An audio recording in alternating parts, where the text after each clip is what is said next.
Education की definition है क्या एग्जैक्टली जो सबसे अच्छी डेफिनेशन मुझे नज़र आई है वो पाकिस्तान गवर्नमेंट की तरफ से है। एजुकेटेड आदमी वो होता है जो एक पैराग्राफ पढ़ सके और 10 तक की गिनती गिन सके।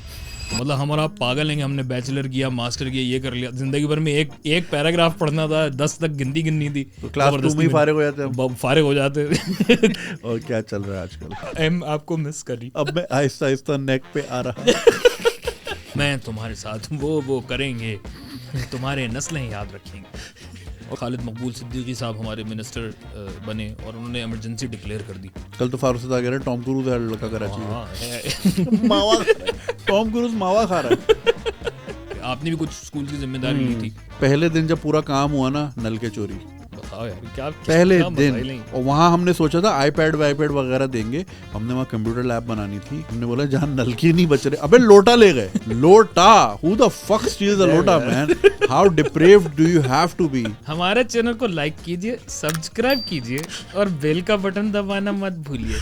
हाँ भाई, क्या हाल है भैया? जिस तरह इस मुल्क में तालीम का इतना फुकदान है, वहाँ ऐसे भी हीरोज मौजूद है जो अपनी मदद आप तालीम बांट रहे हैं और बहुत फन तरीके से। हमारे बहुत अच्छे दोस्त सैयद मोहम्मद कुमैल जो कि बहुत मशहूर कॉमेडियन भी हैं, लेकिन साथ ही साथ वो एक फुल टाइम टीचर भी हैं और भिन्न फिजिक के नाम से बड़ा जबरदस्त यूट्यूब चैनल चलाते हैं। सब्सक्राइब नहीं किया तो आपने जरूर देखना है। मजे के आदमी है। हमने बातचीत की तालीम के ऊपर, तालीमी मयार के ऊपर, यंगस्टर्स के ऊपर, यूथ किस तरफ जा रही है, क्या उनकी प्रेफरेंसेज हैं। साथ ही साथ मुल्क के हालात पे भी हमने बात की। कॉमेडी के ऊपर हमने काफी डिस्कशन की। बहुत मजे की डिस्कशन रही, आप बहुत एंजॉय करेंगे। आइए चलते हैं सैयद मोहम्मद कुमैल से बात करते हैं।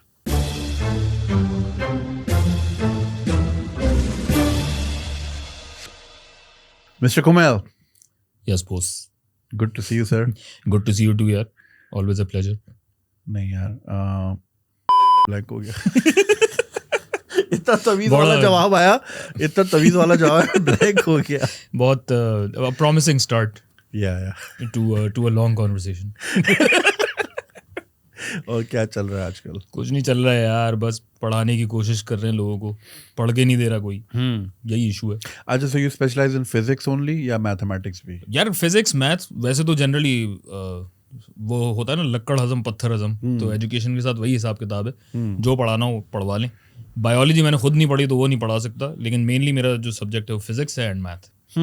अच्छा, सिर्फ ऑनलाइन करो या मतलब यू आल्सो गो, मतलब teach physically as well? That I know, but you trying to do it online as well? यार ऑनलाइन का भी है, लेकिन मेरा थोड़ा सा ये है कि ऑनलाइन एजुकेशन में मैंने देखा है कि जितने भी टीचर्स हैं, जितने भी स्कूल्स हैं, वो कोशिश ये करते हैं कि जो फिजिकली क्लास हो रही है ना, उसी को बस रिकॉर्ड करके ऑनलाइन डाल दो और ये हो गया हाइब्रिड सिस्टम। ओए होए नेक्स्ट लेवल आपकी इनोवेशन होगी। तो ये मैं I don't subscribe to this. जैसे जॉर्डन पीटरसन के होते हैं लेक्चर, जॉर्डन पीटरसन के लेक्चर्स भी हाँ प्रीटी मच मतलब क्लास में ही वो रिकॉर्डिंग हुई भी होती है और वो अपलोड हो जाता है। अब ये ऐसा होता है कि मतलब जो बड़े बड़े टीचर्स हैं ना, जैसे MIT के होते थे वॉल्टर लेवन, अब तो रिटायर हो गए, उनका अपना चैनल भी है। वॉल्टर लेवन साहब जब पढ़ाते थे ना, उसमें होता था कि नहीं यार इनको लाइव देखने वाली चीज़ है। बड़ी फेमस वो वीडियो थी कि जिसमें वो अपने आप को दीवार के साथ चिपका लेते हैं। अच्छा, हाँ, वो जो बॉल पेंडुलम वाली चीज, that is how physics should be taught. तो अब है कि मतलब इस टाइप की अगर चीजें हो रही हैं, इतनी एनिमेटेड क्लासेस हैं, वो तो समझ में आता है कि रिकॉर्ड करके आपने डाल दी, but online rules of engagement काफी अलग हैं and over the years change भी होते जा रहे हैं। Of course you know about this more than I do. तो मेरा ये था कि यार मतलब अपनी स्ट्रेंथ्स को देखा जाए, अपने टैलेंट्स को देखा जाए, अपनी स्किल्स को देखा जाए। कॉमेडी में करता हूँ, एक्टिंग भी कर लेता हूँ, कैरेक्टर वर्क वगैरह भी होता है, और जाहिर है सीधी बात तो की नहीं जाती। तो ये सारी चीज़ें कंबाइन करके और फिजिक्स में पढ़ाता हूँ। तो उसके बाद फिर मैंने अपना चैनल स्टार्ट किया भिन्न फिजिक, और भिन्न फिजिक पे बेसिकली ये है कि I teach in character, funny lessons हैं, और द आइडिया इज कि भाई आप एंटरटेनमेंट के लिए वीडियो देख रहे हो और उसमें से अगर आप कुछ भी चीज़ सीख लो तो मेरा काम पूरा हो गया। That's basically I think this is how, मतलब कॉमेडी हेल्प्स यू कि आप कड़वी से कड़वी चीज़ जो है शुगर कोट करके हंसी मजाक में, क्योंकि what I remember and I also we were discussing with some of my friends, यही चीज़ समझा, हम लोग डिस्कस कर रहे थे कि how comedy helps in communicating a message, right? तो मैंने बोला कि who were your favourite teachers? ठीक है, जितनों ने नाम लिए उनकी कॉमन कैरेक्टरिस्टिक क्या थी? वो सब फनी थे। यही, हाँ। और फनी टीचर याद रहते हैं। हमारे एक सर अतीक होते थे, सर लईक होते थे, मे ही रेस्ट इन पीस। यार वो तो स्टैंड अप चल रहा होता था। ठीक है, एक हमारे टीचर थे हनीफ शाकिर साहब, वो इंग्लिश लिटरेचर पढ़ाते थे हमें कॉलेज में, और उनका लेक्चर सुनने हम सुबह 8 बजे गवर्नमेंट कॉलेज फॉरमैन में पहुंचे हुए होते थे। ऐसे ही है। क्यों? क्योंकि उन्होंने इंग्लिश लिटरेचर पढ़ाना होता था 10%, बाकी उनके किस्से होते थे लबनान के कि वो यूनेस्को की तरफ से जब लबनान में पढ़ाने गए तो वहाँ खवातीन उन्होंने कौन कौन से डांस देखे यार, but he was very entertaining. तो सो या कॉमेडी रियली रियली हेल्प्स यार। और टीचर्स का यूजुअली यही होता है कि मतलब जो उनके क्वर्क्स होते हैं वो आपको याद रह जाते हैं। तो जैसे मैंने पढ़ा है हबीब पब्लिक स्कूल से। अब हबीब पब्लिक में एक तो आप स्कूल में होते हैं सुबह 8 बजे से 4 बजे तक, और इतना लंबा क्यों रखते हैं हबीब वाले? यार एक्चुअली काफ़ी अच्छा होता था, बिकॉज सुबह सुबह हमारी होती थी फुल मिलिट्री स्टाइल परेड होती थी, और काफ़ी इंटेंस होता था कि मतलब जब स्कूल स्टार्ट होगा ना तो एक ऑफिशियल तरीके से स्टार्ट होता था। उसके बाद फिर क्लासेस चला करती थी, 3 ब्रेक्स होती थी। एक हमारी टी ब्रेक होती थी तकरीबन 11 बजे फॉर अबाउट 20 मिनट्स या हाफ एन आवर होता होगा। उसके बाद फिर 2 क्लासेस होती थी और फिर लंच ब्रेक होती थी बीच में, और 3 से 4 बजे तक का गेम्स पीरियड होता ही होता था रोज। नो वंडर हबीब की सारी टीम्स चैंपियन होती थी। हॉकी में तो सबसे ज्यादा कंट्रीब्यूशन है, राइट? टेबल टेनिस में, because when we were growing up हम हबीब का नाम सुनते ही थे स्पोर्ट्स के साथ नेमुल बदल। ऐसे ही है, सफदर अब्बास, और मतलब इतने बड़े बड़े नाम हैं जो निकले। सॉरी, सफदर अब्बास नहीं, सोहेल अब्बास जो है मतलब लाइक वर्ल्ड रिकॉर्ड होल्डर। और इसी तरीके से बहुत सारे लोग थे यार, नाम किसी का याद। ताबिश हाशमी, हॉकी प्लेयर नहीं थे ना वो लेकिन कॉमेडी वगैरह में ऑफ कोर्स ताबिश भाई का जितना भी मतलब जो कॉमेडी का है, लोग समझते हैं मतलब चलते फिरते ऐसी मजाक शुरू कर दिया। ताबिश भाई का जितना भी डिबेट का पूरा करियर है वो सारा हबीब पब्लिक से ही स्टार्ट हुआ। Habib public was really really big on it. So daily sports होती थी वहाँ, डेली स्पोर्ट्स होती थी। और उसमें यह है कि भाई मतलब अब जब इतना फारिग आप घूम ही रहे हो यार, स्कूल इतना बड़ा होता था कि मैं जिस क्लास में होता था ना तो वो मतलब 4th फ्लोर पे थी बिल्डिंग के, और सबसे आखिरी कमरा होता था। सही है। 1 किलोमीटर तक की वॉक थी टू द बिल्डिंग इटसेल्फ। उसके बाद फिर 4 फ्लोर ऊपर जाते थे, आप चलते हुए जाते थे। मेरा ख्याल आधा 8 से 10 बजे तक तो यही काम होता था बेसिकली। सारा टाइम इसी में आपको निकल जाता। अब इतना बड़ा स्कूल है, 2 बड़ी बड़ी हॉकी फील्ड्स हैं, क्रिकेट का ग्राउंड है। अब तो खैर मतलब वहाँ पे पूरा एस्ट्रो टर्फ वगैरह प्रॉपर स्टेडियम भी बन गया है। स्विमिंग थी, स्विमिंग मैंने बहुत ज़्यादा किया वहाँ पे। पानी से डरा करता था, लेकिन वो ऐसा मेरा डर निकाला कि अब मैं पानी में ज़्यादा बेहतर परफॉर्म कर लेता हूँ as compare to on land. तो ये हबीब पब्लिक का ना ये एक था, यू नो, एजुकेशन की जब बात होती है ना, एजुकेशन होलिस्टिक एक्सपीरियंस होता था। True. लोग ये नहीं समझते। मैं अभी रिसेंटली मैं यही देख रहा था कि यार एजुकेशन की सो मैं I am doing my B.Ed from IOBM as well. तो लास्ट सेमेस्टर में ना कुछ फिलोसफी रिलेटेड क्वेश्चंस थे, foundation and history of education. अब जब सवाल किया जाता है कि एजुकेशन है क्या, बल्कि you tell me what do you think education is? Education is basically शऊर देना आपको। ना हमारे यहाँ एजुकेशन जो है वो तो खैर कुछ और है। असल में जो चीज़ है वो आपका एक क्रिटिकल दिमाग को क्रिटिकल बनाना है, so you can question things. और आप जितने सवालात में घुसोगे आप उतने जवाबात निकालेंगे। ये भी है, लेकिन सिर्फ सवाल और जवाब तक ही महदूद है क्या एजुकेशन? नहीं, ये भी है ना। सो अब उसी में यही हुआ कि भाई मतलब एक पूरा 3 घंटे की क्लास सिर्फ इसी पे चली गई कि एजुकेशन की डेफिनेशन है क्या exactly. Nice. You know, education इतना नॉर्मल एक चीज़ नहीं है कि आ भाई तुझे पढ़ा दूँ, तू ग्रेड ले आ और जाके तू काम कर ले। ये नहीं है ना। जैसे सबसे अच्छी, लेकिन जो सबसे डिटेल्ड डिस्क्रिप्शन है, जो सबसे अच्छी डेफिनेशन मुझे नज़र आई है वो पाकिस्तान गवर्नमेंट की तरफ से है कि एजुकेटेड आदमी वो होता है जो एक पैराग्राफ पढ़ सके और 10 तक की गिनती गिन सके। मतलब हम और आप पागल हैं, हमने बैचलर किया, मास्टर किया, ये कर लिया, जिंदगी भर में एक पैराग्राफ पढ़ना था, 10 तक गिनती गिननी थी। तो क्लास 2 में फारिग हो जाते खेल कूद कर रहे होते, पता नहीं क्या यहाँ पे कंटेंट बना रहे हैं, कॉमेडी कर रहे हैं, ये कर रहे हैं, वो कर रहे हैं यार। अच्छा, ये जो आपने बात की ना हबीब पब्लिक के बड़े बड़े ग्राउंड वगैरह वगैरह, मैं तो स्कूल को स्कूल ही नहीं मानता जिसके अंदर ग्राउंड ना हो। हाँ, अगर बच्चा जो है वो, देखो ग्राउंड में हमेशा होती है लड़ाई, ठीक है, और लड़ाई जो है कैरेक्टर डेवलपमेंट के लिए बहुत ज़रूरी है। अब वो चाहे आपके बुली से लड़ाई हो या आपको जो भी है, कॉन्फ्लिक्ट बहुत ज़रूरी है ज़िंदगी में। ये जो बच के ना नहीं मैंने ऐसी ज़िंदगी गुजार दी, ऐसा हो ही नहीं सकता ना। तो it's very important for your character building. Ground में लड़ाई होगी, बैटिंग पे लड़ाई होगी, बॉलिंग पे लड़ाई होगी, फील्डिंग पे लड़ाई होगी, वगैरह वगैरह वगैरह। तो जिस स्कूल में ग्राउंड ही नहीं हो, मैं उसको स्कूल ही नहीं मानता। नहीं, और वाकई ना एजुकेशन यही मतलब धूप नहीं पड़ रही भाई। हाँ। अब जो बिल्डिंगों में खुले हुए हैं बंगलों के अंदर, धूप ही नहीं लग रही बच्चों को, बच्चे भाग ही नहीं पा रहे कहीं।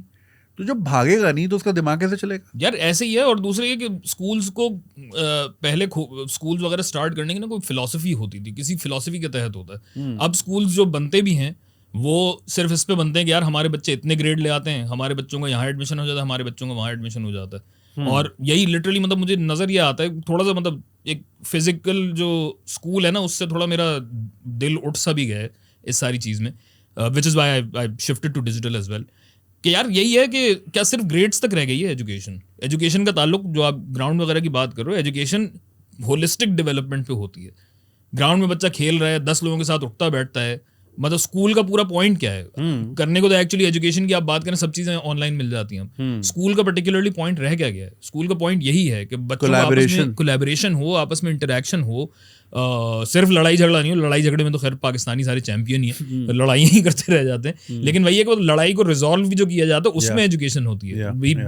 गेटिंग इनटू अ फाइट, उसमें भी एजुकेशन है, हर एस्पेक्ट में एजुकेशन होती है। And the younger you are, the more impressionable you are. कि आपको बैठे बिठाए, मतलब जो ऑब्जर्व कर रहे हैं ना चीजें, बच्चा उन सारी चीजों से सीखता है। अब तो हम एज के जिस हिस्से में अब तो है कि भाई बहुत सारी इन्फॉर्मेशन जो हम गैदर कर रहे हैं उसके बारे में हम पता है बहुत सारी चीजें। लेकिन जब बच्चा यंग होता है तो एक एक चीज उसकी, कि टीचर किस तरीके से उठ रहा है, किस तरीके से बैठ रहा है, किस तरह बात कर रहा है। मैं वो जो हम टीचर्स की बात कर रहे थे, आपके तो टीचर्स होंगे जो कॉमेडी करते होंगे। बहुत सारे टीचर्स हमारे हबीब पब्लिक में थे जिनके ना क्वर्क्स बड़े याद हैं। एक साहब थे फरीद खान साहब, यार आदमी बड़े ज़बरदस्त थे, लेकिन उनका चक्कर ये था बहुत गुस्से वाले थे। और पठान आदमी थे, उनका ये मोटा हाथ होता था। और ना वो अच्छा, अभी पब्लिक में ये होता था कि टीचर से हम बहुत पिटे, एक दफ़ा भी लेकिन ऐसी चीज़ नहीं हुई कि यार ये टीचर हमारे बारे में परवाह नहीं करता, ये हमारे बारे में केयर नहीं करता, या ये कि ये टीचर अपनी खुन्नस निकाल रहा है हमारे ऊपर। इस तरीके से नहीं होता था। लेकिन फरीद खान साहब का ये था कि वो चलते फिरते ना बच्चे के सर पे ना ऐसी मार दिया करते थे। बेटा जर्मनी और फ्रांस में इसी पेट के लिए लड़ाई हुई पट जो आगे बैठा वो पिटरेबल हो जाए। और वो होता था उनके ना बड़े, मतलब यही है, क्वर्क्स याद रह जाते हैं आपको। कि वो कहते थे बेटा stand in the rear, face toward the wall, hand about the head. ये भी होता था, मूवी उनका चलता था। वो साउंड और वो विजुअल देर से ऑडियो वीडियो मैच नहीं हो रही। नहीं मैच होता था, लेकिन आगे चलता था वो म्यूट कर देते, खुद ही म्यूट कर देते थे। 3 चमाट मारते थे, एक आपके कूले पे पड़ता था, एक आपकी कमर पे, और एक पड़ता था यहाँ गुद्दी पे नहीं, यहाँ पे पड़ता था। और मैं बहुत पिटा हूँ यार उनसे, मैं बहुत पिटा हूँ। क्योंकि अच्छा मुझे ना ये चुल भी होती थी कि उन्होंने कहा कि अच्छा बेटा कायदे आज़म की लाइफ हिस्ट्री को आके बता दे। तो मुझे याद है, मैं चैंपियन बन के गया, वो 2 जुमले में भूल गया। कायदे आज़म वॉज बोर्न ऑन 25 दिसंबर 1876 था, क्या था 1876। He got his early education from Sindh Madrasatul Islam. 3 पट बेटा stand in the rear, face toward the wall, hand about the head. तो ये इस टाइप की चीज़ें होती थी। टीचर्स जो है, मतलब अब ये क्यों याद है? वो जितनी चीज़ें उन्होंने सिखाई थी वो बेशक याद नहीं हो, लेकिन टीचर की ये जो क्वर्क्स हैं ये सारे याद रह जाते हैं, यू नो। और उसी की वजह से थोड़ी बहुत इन्फॉर्मेशन भी आप रिटेन कर लेते हैं। सो टीचर का रोल जो है ना, वो मेरे हिसाब से मतलब सिर्फ ये नहीं है कि आपने बस पढ़ाया, बच्चे को ग्रेड दिलाया और बस आगे बढ़ गए। No, there has to be much more involvement. और नए रूल्स ऑफ एंगेजमेंट अगर हैं तो उस हिसाब से टीचर्स को चेंज होना चाहिए, जो कि होते नहीं है। Do you think teaching can ever be done online? It can, of course it can. Teaching But ये जो तुम holistic experience की बात कर रहे हो, मतलब Zoom पे अगर बच्चा मतलब शुरू से क्लास ग्रेड 1 से लेके 12 तक पढ़े, you think उसमें और एक स्कूल गोइंग में फर्क होगा? फर्क डेफिनेटली होगा। स्कूल वाला एक्सपीरियंस ऑनलाइन तो ऑफ कोर्स नहीं हो सकता, ये तो जाहिर सी बात है। लेकिन वही है कि उसके रूल्स ऑफ एंगेजमेंट अलग है ना। आप अगर मिसाल के तौर पे वीडियोस बनाते हो और यही बातें आप जाके एग्जैक्टली इसी तरीके से जाके अगर स्पीच की फॉर्म में दोगे, चलेगी? नहीं चलेगी। मीडियम डिफरेंट है, राइट? मीडियम अगर डिफरेंट है तो उसकी रिक्वायरमेंट्स भी डिफरेंट है, you no. Rules of engagement अलग है कि बच्चे से अगर मुझे बात करनी है यार, मैं उसी तरीके से नहीं पढ़ा सकता जिस तरह मैं फिजिकली स्कूल में पढ़ाता हूँ। तो ये तो है कि जो complete holistic development of a child की अगर आप बात करें, वो ऑनलाइन नहीं हो सकती, अनलेस ये है कि आप बच्चे के लेवल तक बिल्कुल आ जाएं, यू नो। कि अगर वो गेमिंग करते हैं, डिस्कॉर्ड यूज़ करते हैं, ट्विच यूज़ करते हैं, स्नैपचैट यूज़ करते हैं, कितने टीचर्स ये सारे टूल्स इस्तेमाल करते हैं? मैं खुद नहीं करता, दूसरे से क्या कहूँ, राइट?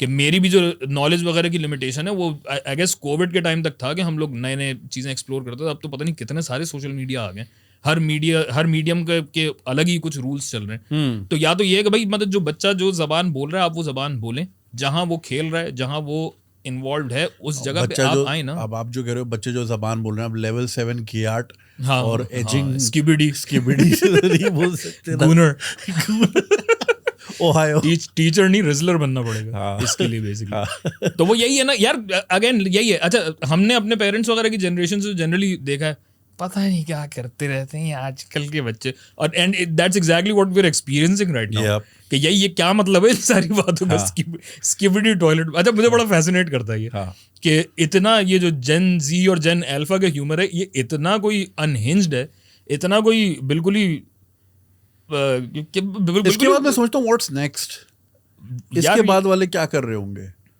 यार। मेरा नहीं ख्याल कि हम तो इसी में क्लीन बोल्ड हो गए। आई थिंक आगे हमें नहीं पता लगेगा। आई थिंक इवन ये करंट जनरेशन भी ना जिन मीडिया पे है वहां पे, I don't know, do you use Discord और Twitch वगैरह? I was on Discord जब तक मैं गेमिंग चैनल चला रहा था, बट लाइक मुझे समझ ही नहीं आता था। वो यही ना, एज हो गई है यार थोड़ा ना। ये सारे जो यंग बॉयज हैं यही मुझे चला के दे रहे होते थे कि भाई इसको ये करें, यहाँ पे क्लिक करें, ये करें। तो वो यही है कि मतलब आप अगेन अगर होलिस्टिक एक्सपीरियंस उसको बनाना है तो जो यार देखें वही है कि पहले जो एजुकेशन होती थी खासतौर से सब कॉन्टिनेंट में जो एजुकेशन होती थी वो उस्ताद शागिर्द वाला हिसाब किताब होता था कि भाई उस्ताद के घर पे लिटरली आप रहते थे। उस्ताद बोल रहे हैं कि भाई यहाँ पे झाड़ू लगानी, तो आप झाड़ू भी लगा रहे हैं, उसके कपड़े भी धो रहे हैं, सब कुछ कर रहे हैं। लेकिन थ्रू आउट दैट टाइम आप जब उसके लिटरली आप उसके घर में रह रहे हैं तो आपकी होलिस्टिक एजुकेशन का वो जिम्मेदार है कंप्लीटली। और खासतौर से मतलब ये जो हिंदुस्तानी शास्त्रीय संगीत कहलाता है, हिंदुस्तानी क्लासिकल म्यूजिक, इसमें जितने भी बड़े बड़े उस्ताद हैं उन सब ने अपने उस्तादों से कैसे सीखा है। उनके लिटरली मतलब उनके कपड़े धोए, उनके बर्तन धोए, उनके साथ वो ऊपर बैठे हैं, ये जमीन पे बैठे हुए हैं, जब उनका नाम ले रहे हैं तब भी कानों को हाथ लगा रहे हैं। और ये सारी तमीज तरीका होता था उसका जो सिखाया जाता था, right. And this is from the earlier days. I have had similar tuitions by the way. अच्छा, ऊपर नीचे बैठने वाला, एंड देन लाइक अच्छा जेंडर रोल्स डिफाइंड थे ना, तो लड़कियां झाड़ू लगाती थी। So like जो जितने बच्चे पढ़ने आते थे सबके अपने अपने रोल से, मैं रोटी लेकर आता था तंदूर से। So like हाँ, पूरा एक्सपीरियंस। So अब ये होता था कि भाई मतलब लाइक पुरानी जिस तरह एजुकेशन होती थी वो इस तरीके से होती थी, लेकिन जैसे जैसे आबादी बढ़ती जा रही है, जैसे जैसे नई नई टेक्नोलॉजीज आ रही हैं, स्कूल्स पे डेवलप होना शुरू हुए। अंग्रेज़ों के यहाँ होने से फॉर एग्जाम्पल इंस्टीट्यूशनलाइज्ड एजुकेशन किस तरीके से की जाती है उसके कुछ रूल्स आना शुरू हुए। चक्कर ये कि वो रूल्स वैसे के वैसे लगा दिए गए जैसे अंग्रेज़ों के ज़माने से चलते चले आ रहे थे, राइट। लेकिन फिर अलीगढ़ यूनिवर्सिटी वगैरह भी बनी जिसमें इन सारी चीज़ों को फर्दर एक्सप्लोर किया गया, खोला गया, आगे एक्सपैंड किया गया। तो रूल्स ऑफ एंगेजमेंट हर दौर में चेंज होते गए हैं। स्कूल्स को, कॉलेजेस, यूनिवर्सिटीज, इंस्टीट्यूशन को और टीचर को और मतलब अडेप्ट करना बहुत ज़रूरी है उसके अकॉर्डिंगली। सो जहाँ तक ये बात है कि मतलब लाइक मैं कि होलिस्टिक एजुकेशन हो सकती है नहीं हो सकती, एग्जैक्टली उस तरीके से नहीं हो सकती जैसे स्कूल्स में होती है। लेकिन ये ज़रूर है कि आप स्टूडेंट की ज़बान अगर बोलेंगे तो आप टीचर का इम्पैक्ट बहुत ज़्यादा होता है यार। टीचर के साथ गुजारा हुआ 1 घंटा भी आपको लाइफ टाइम का एक्सपीरियंस देता है। लाइक मैं I have been meaning to make this video जिसमें मैं चंद वो लाइनें जो मेरे टीचर्स ने मुझे बोली, मुझे या फिर क्लास को बोली, और वो मैंने पल्लू से बांध ली, नॉन एग्जिस्टेंट पल्लू मेरा लेकिन और वो सारी ज़िंदगी मेरे काम आई। फॉर एग्जाम्पल हमारे एक बड़े अच्छे केमिस्ट्री के टीचर थे, करार काज़मी साहब, फॉर्मन कॉलेज में हमें पढ़ाते थे, राइट। हम फर्स्ट ईयर में थे, तो उन्होंने आते ही बोला कि भाई जिसने क्लास में बैठना है बैठे, जिसने नहीं बैठना वो भले चला जाए। तो कुछ लड़के उठ के चले गए, उन्होंने बोला खैर है, वो अपना पढ़ाते रहे organic chemistry.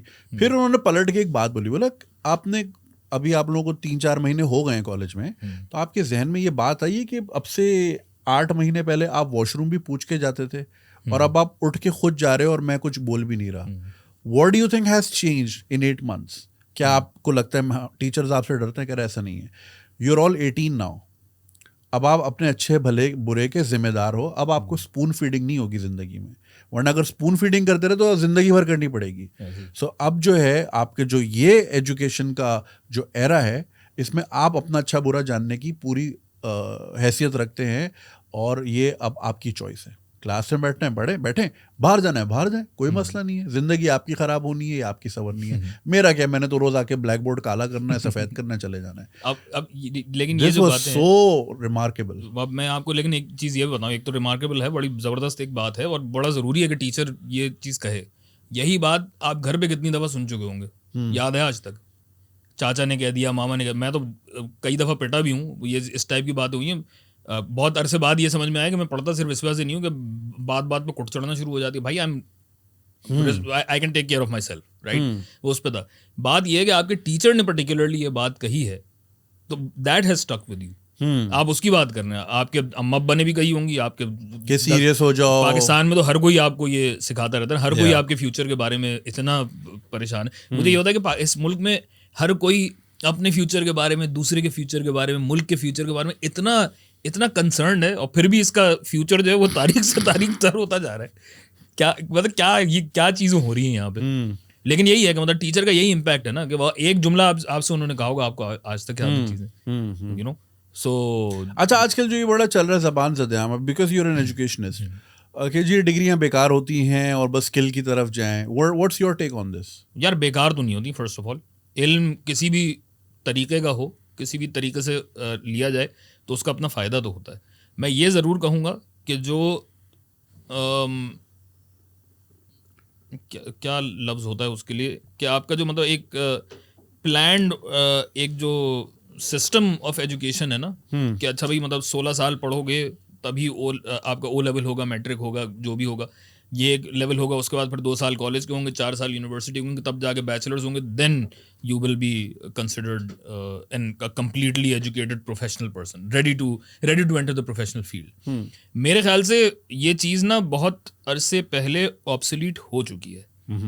It's just that कि दुनिया में चेंज इतनी तेज़ी से आ रहा है कि एजुकेशन जो है ना उससे कोप कर नहीं पा रही है। सो जो क्रेडेंशियल की बात है, बैचलर्स होना, मास्टर्स होना, ये सारी चीज़ें, क्रेडेंशियल की तो अपनी वैल्यू है कि भाई जाहिर सी बात है, मिसाल के तौर पे इमिग्रेशन के लिए अप्लाई करना है आपको, जो आजकल बहुत सारे लोग कर रहे हैं, तो उसके लिए आपके पास क्रेडेंशियल है, तो ये एक मेयार है जो पूरी दुनिया में चल रहा है, तो इस वजह से क्रेडेंशियल तो अपनी जगह पे है। मेरे ख्याल से ये ज़रूर है लेकिन कि डिग्री की उतनी ज़रूरत नहीं रही है जितनी इवन 10 साल पहले तक थी।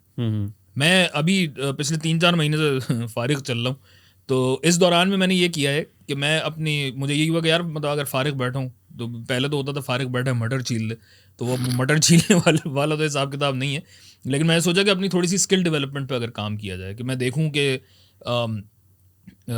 इंस्ट्रक्शनल डिज़ाइन वगैरह मैं करता हूँ तो उसमें किस तरीके से इंप्रूवमेंट लाई जा सकती है। प्रोडक्ट मैनेजमेंट आजकल मुझे बड़ा चढ़ा हुआ है कि प्रोडक्ट मैनेजमेंट मैं करता मैं वही हूँ, इट्स जस्ट दैट कि प्रॉपर प्रोडक्ट मैनेजमेंट होती है तो उसकी क्या चीज़ें होती हैं। तो ये सब करने के लिए मैं लिंक्डइन लर्निंग का वो जो फ्री प्रीमियम होता है ना, वो कई सालों से पढ़ा हुआ, तो मैंने कहा यार इसको इस्तेमाल करते हैं। यार ज़बरदस्त चीज़ है कि आप बैठ के अपनी पेस पे आप लर्न कर रहे हैं, उसके बाद फिर आपको सर्टिफिकेट भी मिल रहा है, सारी चीज़ें आप सीख भी रहे हैं। उसमें आप एग्जैक्टली क्या लर्न कर रहे हैं यार? सो बेसिकली एक तो उसमें बाइट साइज्ड आपकी लर्निंग है। मतलब are you talking about product management specifically?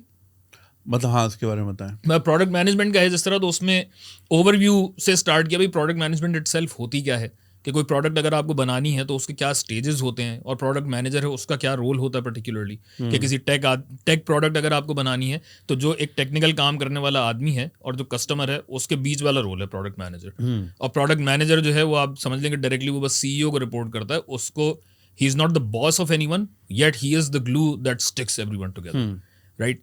अब ये इतने से कॉन्सेप्ट्स हैं जो 2.5 मिनट की वीडियो, 3 मिनट की video, the course itself is like 4 hours long for example. आपकी मर्जी है कि आप उसको महीने में करें, 6 महीने में करें, 8 महीने में करें, जो भी है सुकून से करें आप। उसकी सर्टिफिकेशन भी आपको मिल रही है, कंप्लीटली वैलिड सर्टिफिकेशन है, कोई ज़रूरत नहीं है किसी यूनिवर्सिटी जाने की, और प्रेटी मच मुफ्त में हो रहा है। लाइक लिंक्डइन लर्निंग तकरीबन 5,000 रुपये महीना मेरा ख्याल है पड़ता है। आपको जब सीखना है तो उसके आप पैसे दे दें और फिर कोर्सेज वगैरह कर लें, क्रेडेंशियल्स भी आपके ऐड हो रहे हैं। तो स्किल्स इस तरीके से डेवलप की जा सकती हैं। अब उसके लिए मुझे कोई पर्टिकुलरली ये नहीं है कि मैं बैचलर्स इन या मास्टर्स इन या PhD इन प्रोडक्ट मैनेजमेंट करूं तभी जाके मैं प्रोडक्ट मैनेजर कहलाऊंगा। तो ये वाली नीड तो खत्म हो चुकी है, और अब ये वो क्रेडेंशियल एक जरूर रहेगा, उस क्रेडेंशियल की वैल्यू अपनी जगह पे है। अच्छा, और जो 4 साल की जो रिगरस पढ़ाई है ना, I am not against that by the way. मैं वरना आप आज़ाद चाय वाला को शायद बुला लो, वो आपको बता देंगे कि डिग्रीज़ वगैरह फजूल हैं। डिग्रीज़ फजूल नहीं हुई हैं, 4 साल की जो अपनी रिगरस स्टडी है उसकी वैल्यू अपनी जगह मौजूद है। लेकिन ये जो स्किल डेवलपमेंट है ना, आई थिंक ये एक चीज़ है जो शुरू से आपको अपने अंदर डेवलप कर ही लेनी चाहिए, because this is the present. Pakistan में नहीं है लेकिन globally this is what's going on.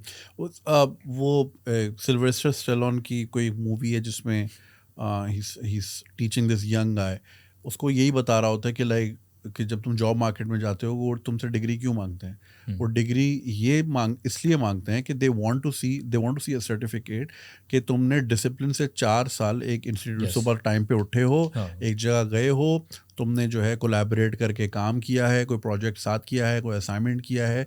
They just want to see कि how good of a team worker and how disciplined you are. That's it. बिल्कुल. तो लर्निंग तो है ना. ये कहना कि वो बिल्डिंग बिल्कुल बेकार है या आप कुछ देखें, यहाँ तक मैं बिल्कुल अग्री करता हूँ कि पाकिस्तान की यूनिवर्सिटीज़ या कॉलेजेस जो हैं they are of course money making machines, और उनका तालीम देना या शऊर बांटने से उनका कोई लेना देना नहीं है. क्योंकि मुझे हज़ारों की तादाद में लोग रेज्यूमे भेजते हैं. अगर मैं कभी लगाऊं कि मुझे एडिटर चाहिए तो मुझे एक अकाउंटेंट भेज रहा होता है कि मैं मतलब इतनी एक तो डेस्परेशन भी है, दूसरा ये कि people don't know where to ask and what to ask. और फिर वो रेज्यूमे जिस तरह के होते हैं, ईमेल पे सब्जेक्ट नहीं होता, ठीक है, ईमेल पे प्रॉपर सैल्यूटेशन नहीं होती. कई बार तो ईमेल की बॉडी खाली होती है, बस अटैचमेंट ये ले मेरे ये मुंह पे ले ये चाहिए ना. हाँ, ये ले. यार मैं आपको बताऊं, बड़ा प्राउडली मैं सबको बताता हूँ, I graduated from NUST mechanical engineering मैंने की थी. I graduated with the GPA of 2.0. ठीक है. I was the first person to get employed. होता ये था कि I have always been into theatre, performance, और इवन यूनिवर्सिटी में था कि सोसाइटी चलाता था, American society of mechanical engineers थी, वो मैं चलाया करता था. इन सारी चीज़ों में I was really good at it, और मज़ा आता था ये सियासतें खेलने में और इवेंट्स ऑर्गेनाइज कराने में, एक्स्ट्रा करिकुलर्स में. यार टीचर्स मुझे बोला करता था कि यही सब करते रहना, पढ़ना नहीं. अबे क्या कोई क्रिमिनल एक्टिविटी कर रहा हूँ, किसी का हक मार रहा हूँ, किसी को कत्लो गारत मचाई हुई, क्या कर रहा हूँ मैं ऐसा? आप और मैं अगर मतलब सेम पेपर दे रहे हैं, सेम क्लास में लोग हैं, आपने जवाब लिखा है, मैंने उससे बेहतर जवाब लिखा हो, 10 मार्क का अगर क्वेश्चन है, आपको 8 मार्क्स मिल रहे होंगे सुकून से, मुझे 2 मार्क्स के लिए भी लड़ाई करना पड़ती थी. ये मैंने यूनिवर्सिटी में जाके एक्चुअली एक्सपीरियंस किया कि just because I am a creative person, I was singled out कि आप कुछ गलत कर रहे हो. व्हेन इन फैक्ट मतलब लाइक इन्हीं सारी एक्स्ट्रा करिकुलर्स वगैरह की वजह से मैं जब पहले अपने इंटरव्यू में जाके, आज तक सिर्फ एक जगह जहाँ का इंटरव्यू मेरा फेल हुआ था, और वो पर्टिकुलरली इसलिए था कि वो एनईडी के लड़के थे और नस्ट का आदमी नहीं हायर करना चाह रहे थे. That's it. सिर्फ इस वजह से, मतलब बुक्स की बुनियाद पे बेसिकली, और वहाँ शिया सुन्नी इशू भी था शायद, तो बुक्स की बुनियाद पे ये फेल हुआ. अदरवाइज जहाँ तक स्किल्स की बात है, जहाँ तक बातचीत करने का ताल्लुक है, ये सारी की सारी चीज़ें मैंने अपने इन्हीं एक्स्ट्रा करिकुलर्स की वजह से ली, वजह से सीखी. यूनिवर्सिटीज़ यहाँ पे ना दिमाग बंद करती हैं लोगों का, लिटरली. मतलब आप क्रिएटिव अगर हैं तो मतलब you're at a loss कि आप अपना दिमाग इस्तेमाल कर सकते हैं. तो इसीलिए तो है ना कि आप जब एक्सपोर्ट्स, यार यहाँ पे एक्सपोर्ट क्यों नहीं हो रही, पाकिस्तान अपनी कोई चीज़ क्यों नहीं बनाता? इसलिए नहीं बनाता कि जहाँ पे इंजीनियर है, इंजीनियर को आप वही दफ्तरी लड़का जब तक आप नहीं बना लेंगे, दफ्तरी लड़की जब तक आप नहीं बना, लड़की तो खैर मतलब वो तो सेटल किया हुआ ही है ना कि लड़की है तो उसकी तो शादी होगी डेफिनेटली, वरना वो खलीलुर रहमान कमर और साहिल अदीम वाला भी एक पॉइंट है कि घर से निकली क्यों रही है. सो इसी टाइप के आपको लोग बनाने कि ग्रेजुएट हों और जाके ये नौकर लग जाएंगे. तो जब नौकर आप प्रोड्यूस करेंगे तो वो नौकरी करेंगे, इनोवेट नहीं करेंगे. और इनोवेशन में यहाँ पे होता भी क्या है, अभी बैक इन 2016 था या 17 था, इशरत उल इबाद साहब गवर्नर थे सिंध के, उन्होंने सारे ए लेवल के जितने भी स्कूल से उनके हेड्स वगैरह को बुलाया था, इनोवेशन चाहिए मुझे, और सब बैठे में अच्छा सही ये ले इनोवेशन वेयर आर यू. तो अब ये है कि भाई इनोवेशन का मतलब भी नहीं पता यार किसी को. क्यों नहीं पता? Because innovation is this fearlessness जो आपको चाहिए. आप यूट्यूबर बने, आप उस टाइम पे यूट्यूबर बने, हम तो आपको उस वक्त से जानते जब आपके भाल थे जुनेद भाई. सो आप यूट्यूबर जिस टाइम पे बने हो, कौन कर रहा था यूट्यूबिंग? कौन कर रहा था? यूट्यूबर कोई प्रोफेशन था? हाँ. और उसके बाद फिर ये 2 साल का बैन भी लग गया था, आई थिंक उसके बाद शुरू किया था, उसके पहले शुरू किया था? बैन से पहले शुरू किया था. हाँ. और बैन लग गया था. हाँ, 2 साल का बैन लग गया था. उसके बाद अगर आप ये सारी मतलब ये फियरलेसनेस आपके अंदर नहीं होती, ये क्रिएटिविटी आपके अंदर नहीं होती, तो आपका ये इतना बड़ा नाम होता. वही अरे वो एवोल्यूशन वाली मछली ना जो पानी से बाहर आ गई. हाँ. उन्हें तो तैरते रहते अंदर. वही है. सो इनको चाहिए यही कि मतलब वही नौकर, सबवर्सिव लोग चाहिए. हाँ, बेसिकली नौकर चाहिए. और बेसिकली जो नौकर जब नौकरी पे जाएगा तो फिर इनके बाद दिखाने को कि हमारे ग्रेजुएट जो हैं इतने % यहाँ गए हैं, इतने % फलाना सीमेंट पे, इतने % एंग्रो में, इतने % यहाँ. एग्जैक्टली. और एजुकेशन यही वही क्रेडेंशियल ही बन के रह गई है ना कि भाई क्रेडेंशियल है, बस क्रेडेंशियल ले लो और उसके बाद फिर आप कुछ भी करते रहो. और फिर यूजुअली होता है कि मतलब जो नॉट जस्ट मी, जनरली जो इनोवेटिव लोग मैंने देखे हैं ना, वो ऑफिस एनवायरनमेंट वगैरह में इतना सर्वाइव नहीं कर पाते, क्योंकि उसमें आपको चाहिए मोनोटनी, आपको चाहिए कि दिमाग बंद करके बस आओ, काम करो और चले जाओ, क्लॉक इन क्लॉक आउट। आपको बोला जाए देर तक बैठना, आप देर तक बैठो, आपको बोला जाए जल्दी आना, आप जल्दी आ जाओ, और उसके बाद yes sir yes sir yes sir, that's it. और इसी टाइप के जब लोग प्रोड्यूस होते हैं तो मुल्क का यही हाल इसी वजह से ना, मतलब वो एक आपको लगता नहीं है कि मतलब एक वो नहीं होता कि पहिए में डंडी फंस गई है, अब वो पहिया चलना चाह रहा है लेकिन वो चल ही नहीं सकता क्योंकि डंडी फंसी हुई है। और ये डंडी, खैर मेरा एनालिसिस तो ये कि ये डंडी है बुड्ढे हर जगह बैठे हुए यार, हम तो इसी तरीके से चलाया करते थे ना, तो अब तो हम तो इसी तरीके से मतलब ये इसी तरीके से चलेंगी चीज़ें, हमने इतने टेबल याद किए हैं और ये किया। अबे तो भाई आपके टाइम पे कैलकुलेटर नहीं था यार, हमारे टाइम पे फोन पे बैठ के मैं पूरा साइंटिफिक कैलकुलेटर ऑपरेट कर सकता हूँ, इनफैक्ट कैलकुलेटर की भी जरूरत नहीं है आज तक। लेकिन टेस्टिंग सिस्टम क्या है, नहीं तुमने वो टेबल की वैल्यू नहीं याद की, अबे जरूरत नहीं है भाई। आप इसको क्यों नहीं टेस्ट कर रहे कि वो टेबल की वैल्यू को यूज करते हुए मुझे क्या कैलकुलेशन आगे करनी है। मुझे आप इस सिचुएशन में तो डालो कि जहां पे क्रिटिकल थिंकिंग तो करूं मैं। क्रिटिकल थिंकिंग इस मुल्क से बिल्कुल खत्म हो चुकी है। यहाँ पे जिस तरह लोग बात करते हैं ना कि physical revolution, Pakistan needs a revolution, Pakistan में फिजिकल रेवोल्यूशन एक तो ये आ नहीं सकता और ना जरूरत है इसकी। पाकिस्तान में जरूरत है एक इंटेलेक्चुअल रेवोल्यूशन की, और इंटेलेक्चुअली आपको सबसे पहले ये रिकग्नाइज करना होगा कि आप खड़े हुए कहाँ हैं। आप लिटरली वहीं खड़े जो अभी हम नंबर 1 है। हाँ अब कोई रूम फॉर इम्प्रूवमेंट ही नहीं है। We are the best out of the box. गज़वा हिंद होगी, हम जीत जाएंगे भाई, हम सबको जेर कर देंगे। कैसे कर दोगे यहाँ अभी हम डर में बैठे हुए लाइट ना चली जाए क्योंकि बाहर हो रही है बारिश और आज ये नहीं होनी थी, आज हमारा एक शो होना था कहीं और जो कि कैंसिल इस वजह से किया कि 3 दिन पहले पता लगा था कि जी मंगल को बारिश होनी है। तो चूंकि शहर का निज़ाम दरम बरम हो जाता है तो हमने बोला यार this is less risky to do, तो हम ये कर लेते हैं। अबे यार 4 साल आपको बन गए डीएचए में ड्रेन बनाने के लिए, वो भी अभी तक पूरा नहीं बना है लिटरली, मतलब लाइक उसमें और फिर बात होती है इनोवेशन की। और ये यार मैं एक बात बता दूं, नस्ट में ना लैब इंचार्ज वगैरह होते थे, वो हमारे सामने ना चौड़े घूमा करते थे, कहते अबे तुम लोग टाइम ज़ाया कर रहे हो। मुझे देखो, मैंने डिप्लोमा किया और डिप्लोमा करके मैं कहाँ खड़ा हूँ, 30,000 रुपया कमाता हूँ महीने का। अब वो अच्छा, और ये अंकल थे 65 साल के, और वो ये कह रहे हैं कि तुम लोग ये बैचलर वगैरह छोड़ो, तुम डिप्लोमा करो, डिप्लोमा ज़्यादा बेहतर है। मुझे देखो मैं कहाँ पहुँचाऊँ। तो दिमाग में सोच रहा हूँ कि यार आपको अगर देखा जाए, आप 65 साल में 30,000 रुपये कमा रहे हो, मेरी ग्रेजुएट होने के बाद 50,000 रुपये की नौकरी लगी ग्रेजुएट होने के बाद, और फिर आगे बढ़ेगी। लेकिन वो यही है कि मतलब यहाँ पे गाइड करने के लिए ना सब लोग मौजूद हैं, सब लोग यहाँ पे टीचर्स हैं, सब लोग यहाँ पे एक्सपर्ट हैं, सबको पता है कि ज़िंदगी किस तरीके से चलती है। मैं बताता हूँ मेरे को आता है, मैं एक्सपर्ट हूँ।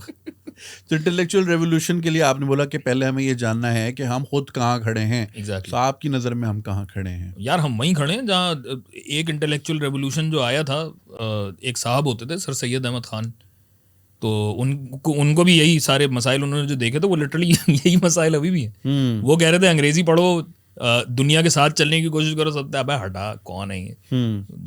और 150 साल बाद वहीं खड़े हैं। 150 साल बाद एग्जैक्टली वहीं खड़े। किताब पढ़ने की जहमत नहीं करता कोई, किताब खोल नहीं सकता। आप तो मतलब ये यहाँ पे रखी हुई है, मुझे पता है कि आप पढ़ते हो, सही है, लेकिन कितने लोग हैं जिन्होंने इसका 5% भी अपनी पूरी जिंदगी में पढ़ा होगा? नहीं है। I am not that well read a person, लेकिन ये है कि किताब पढ़नी है। अच्छा, अगर पढ़नी भी है तो सिर्फ वही किताब पढ़नी है जो मेरे ओपिनियन से कंप्लीटली एग्री कर रही है। बस मुझे किसी और की लिखी हुई पढ़नी है, वही थॉट्स जो मेरे पास ऑलरेडी हैं। कि यार वो मैं क्या करता हूँ कि वो हमारे जो मौलवी साहब हैं उन्होंने ही तफसीर लिखी है, वो मैं पढ़ लेता हूँ। अब अच्छी बात है, पढ़ें, लेकिन उसके अलावा भी बहुत सारी चीज़ें। और मैंने पर्सनली जो मेरा एक्सपीरियंस है वो यही है कि जो लड़ाई वाली जो आप बात कर रहे थे, basically I think a better word for that would be challenge. कि जब आप अपने आप को इंटेलेक्चुअली जब चैलेंज करते हैं ना, ग्रोथ उसमें होती है। कंफर्ट जोन से निकलने में ग्रोथ होती है, कंफर्ट जोन में बैठ के ग्रोथ नहीं होती। जैसे वो मेंढक की मिसाल है ना, कि मेंढक को अगर आप पानी में डाल दें और पानी उबालना शुरू करें, उबलते पानी में डालेंगे वो छलांग मार के निकल जाएगा। लेकिन अगर पानी में डाल के आपने उबालना शुरू किया है, इट डजंट रियलाइज कि पानी उबल रहा है, क्योंकि उसकी बॉडी एडजस्ट होती रहती है। इवेंचुअली जब उसको रियलाइज होता है कि बॉस ये ज्यादा हो गया, तब उसकी बॉडी जवाब दे चुकी है। That's exactly what the state that we are in right now. So उसमें यही चीज़ है कि जब तक आप भाई उस उबलते पानी में से निकलेंगे नहीं, जब तक आप बाहर कूदेंगे नहीं तो आप इम्प्रूव कैसे करेंगे अपने आप को? हमारे यहाँ थॉट लीडर्स क्यों नहीं बनते हैं तो, मतलब वो तो अजीब नहीं है, वो खलीलुर रहमान कमर, औरिया मकबूल जान, साहिल अदीम, ये इतने बड़े बड़े नाम हैं, सारे थॉट लीडर हैं यार। वो THOT वाला थॉट है। हाँ। वो तो वीडियो भी आई है ना, उसमें पता लगा है कि कौन सी वाली थॉट है यार। थॉट, बात ये है कि भाई थॉट यहाँ पे बंद की जाती है ना, थॉट यहाँ पे थॉट बंद की जाती है कि नहीं। मिसाल के तौर पे इंग्लिश आपको अगर इम्प्रूव करनी है, आपने कैसे इम्प्रूव की होगी? आपने मूवीज देखी होंगी, आपने अंग्रेजों से बातचीत की होगी, पल्स ग्लोबल की फिल्में देखते पल्स ग्लोबल की फिल्में उर्दू पढ़ते थे। हाँ। तो फिर रिवाइंड करते थे, अच्छा इसको ऐसे बोलते हैं, ऐसे बोलना है, एग्जैक्टली। और अब तो मतलब लाइक नेटफ्लिक्स वगैरह, प्राइम वीडियो, ये सारी चीज़ें मौजूद हैं जिस पे आप ऑटोमेटिकली मतलब लाइक रिवाइंड कर सकते हैं। सबटाइटल्स खोल के देखें आप, कौन सा लफ्ज इस्तेमाल किया, कैसे बोला है, उसकी अदायगी क्या है। मैं वो एक छोटी डायरी भी रखता था, तो जो मुश्किल वाले लफ्ज जो पहले नहीं सुने होते थे वो लिखता था और फिर फिल्म के बाद सारे पढ़ता था। यार मेरी अभी भी आदत है, whenever I am reading a book, मैं हाइलाइटर या पेंसिल वगैरह साथ रखता हूँ कि यार देख लेंगे कुछ कोई लफ्ज नया मिल जाए कि जिसका मतलब ना पता हो। आजकल जैसे मैं अच्छा सर सैयद वाली मैं पर्टिकुलरली बात कर रहा हूँ, मुख्तार मसूद साहब एक हैं यार, क्या ज़बरदस्त उर्दू लिखते हैं वो। उनकी किताब है हरफ शौक। हरफ शौक में उन्होंने एक्चुअली इन सारी चीज़ों की बात की है कि अलीगढ़ यूनिवर्सिटी जो बनी थी, अलीगढ़ यूनिवर्सिटी के पीछे जो इंटेलेक्चुअल रेवोल्यूशन की बात है ना, सर सैयद अहमद का विजन पर्टिकुलरली ये था कि ऐसा इंस्टीट्यूशन बनाया जाए जो लीडर पैदा करे। ग्रेड्स व्रेड्स से कुछ लेना देना नहीं है हमारी इससे कोई गरज नहीं है कि ये जाके नौकर कहीं पे बनते हैं या आगे जाके क्या करते हैं। लीडर बनने चाहिए, जो काम करें। अगर किताब लिखने में लीडर हूँ, अगर इंजीनियर बन रहे हैं इंजीनियरिंग में लीडर हूँ, अगर इस्लामियात पढ़ रहे हैं इस्लामियात में लीडर हूँ, हर तरीके से लीडर हूँ। और उसी की वजह से था कि मतलब जो आज़ादी तक की जो बातें आई हैं, लिटरली कितना लगा, 20-30 साल लगे। कौमों की तारीख में 20-30 साल तो कुछ भी नहीं होते। 20-30 साल का अरसा लगा सिर्फ एक इंस्टीट्यूशन की वजह से कि ऐसे ऐसे लीडर्स पैदा हुए, थॉट लीडर्स पैदा हुए, ऐसे ऐसे थॉट लीडर्स पैदा हुए कि जिन्होंने इस खित्ते के नक्शे को बदल डाला। कौन सही था कौन गलत इस पर मैं बात नहीं कर रहा, कौन मुस्लिम लीग में गया, कौन कांग्रेस में गया, कौन अंग्रेजों के पास था, इसकी कोई बात नहीं कर रहा। ये सारे ओपिनियंस हैं। लेकिन आप सिर्फ इम्पैक्ट देखें कि जब इंस्टीट्यूशन इस बुनियाद से बना है ना, इंस्टीट्यूशन की बुनियाद जब ये है कि लीडर्स पैदा करें, ऐसे लोग पैदा करें जो दुनिया को बेहतर बनाएं, तो बेहतर बनाना शुरू कर दें। यहाँ पे इंस्टीट्यूशन बनता तो क्या बनता है यार? वो कोई कॉलेज खुल रहा है कि most modern facilities, PS5 available, game room available. Really in an educational institution आपकी प्रायोरिटी होना चाहिए, होने के अगेंस्ट नहीं हूँ, प्रायोरिटी आपकी ये है कि आप ये मार्केट करते हो कि यार नहीं, मेरे स्कूल में ना PS5 खेल सकता तुम्हारा बच्चा, ले आओ उसे। भाई मैं एक जगह गया था कि वो एक फैसिलिटी खुलनी थी तुम्हारे ही मोहल्ले में, ठीक है। अब मैं डिटेल्स में नहीं जाऊंगा कहाँ, ठीक है। तो अच्छा, वो इट वाज अराउंड IT कि जी IT का रेवोल्यूशन लाना है हमने। तो फिर जो साहब प्रेजेंटेशन दे रहे थे, जो उस प्रोजेक्ट के हेड थे परहैप्स, तो उन्होंने फिर फैसिलिटीज़ गिनाई। पहली फैसिलिटी कार पार्किंग, गुड यार। दूसरी फैसिलिटी ATM मशीन, तीसरी रनिंग वाटर 24 आवर, चौथी फैसिलिटी अभी IT का कुछ नहीं आ रहा है इसमें, ठीक है, सिक्योरिटी गार्ड। रनिंग वाटर बोलिए, वो विंस मैकमैन वाला नहीं हो। सिक्योरिटी, ठीक है। पांचवी क्या थी? प्रेयर रूम, ठीक है, कि जी आप नमाज ही पढ़ सकते हैं। अब मैं वेट करूं इसमें IT वाला पार्ट कब आएगा, ठीक है। तो ये 5-6 पॉइंट गिनाया उन्होंने इसमें। कैफेटेरिया, गुड यार, कैफेटेरिया ये ज्यादा जरूरी है। तो खाऊंगा नहीं तो बड़ा कैसे हूँ। तो अब वही ना कि जब आपके हाईलाइट करने को ही सिर्फ ये है, अब उसमें क्या कटिंग एज टेक्नोलॉजी पे काम होना है, क्या बात होना ही है, किसने पढ़ाना है, किस किस्म के बच्चों ने आना है, क्राइटेरिया क्या होगा, विजन क्या है, मिशन क्या है, ये बात ही नहीं ना। है ही नहीं ना। कार पार्किंग आप अंदर आओगे तो पता लगेगा ना। रनिंग थिंकिंग है इसके पीछे, रनिंग वाटर। ऐसी थोड़ी यार आपको खड़े हुए जोहड़ में से पानी नहीं पिला रहे यार। ये बड़ी चीजें हैं, एजुकेशन इसी पे तो होती है यार, जरूरी है ये चीज। तो ये सीन है भाई यहाँ पे। ये इसी तरीके से इंफॉर्मेशन टेक्नोलॉजी पे भी बाय द वे यार, दुनिया आर्टिफिशियल इंटेलिजेंस पे पहुंच गई है यार। Information technology was the most popular term 20 years ago. Yep. जब वो Y2K वगैरह वाले मसाइल थे ना, तब IT वाली टर्म निकली थी। यहाँ पे भी जब होता है हमें IT एक्सपोर्ट्स बढ़ानी है, अबे IT से बहुत आगे निकल चुकी है चीज़ यार, दुनिया बहुत आगे निकल चुकी है। IT पार्क बनाएंगे, क्या होगा उसमें, झूले लगाओगे क्या? और यही होता है लिटरली।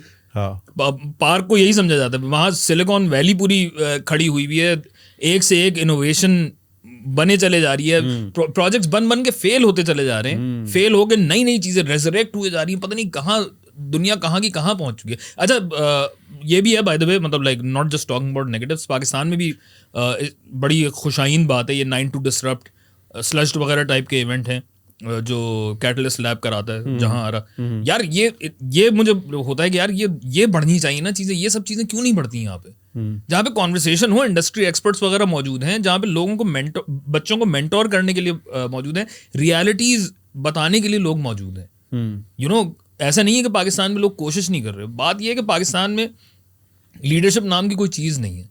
एजुकेशन होती है ना, एजुकेशन लीडर मतलब एक विजन के तहत लेके जाया जाता है। अच्छा, आपने जिस तरह इवेंट्स की बात की, मैंने एक IT इवेंट 2 बार अटेंड किया है, वो वर्ल्ड बैंक करवाती है पेशावर में, ठीक है, यूथ डिजिटल यूथ समिट।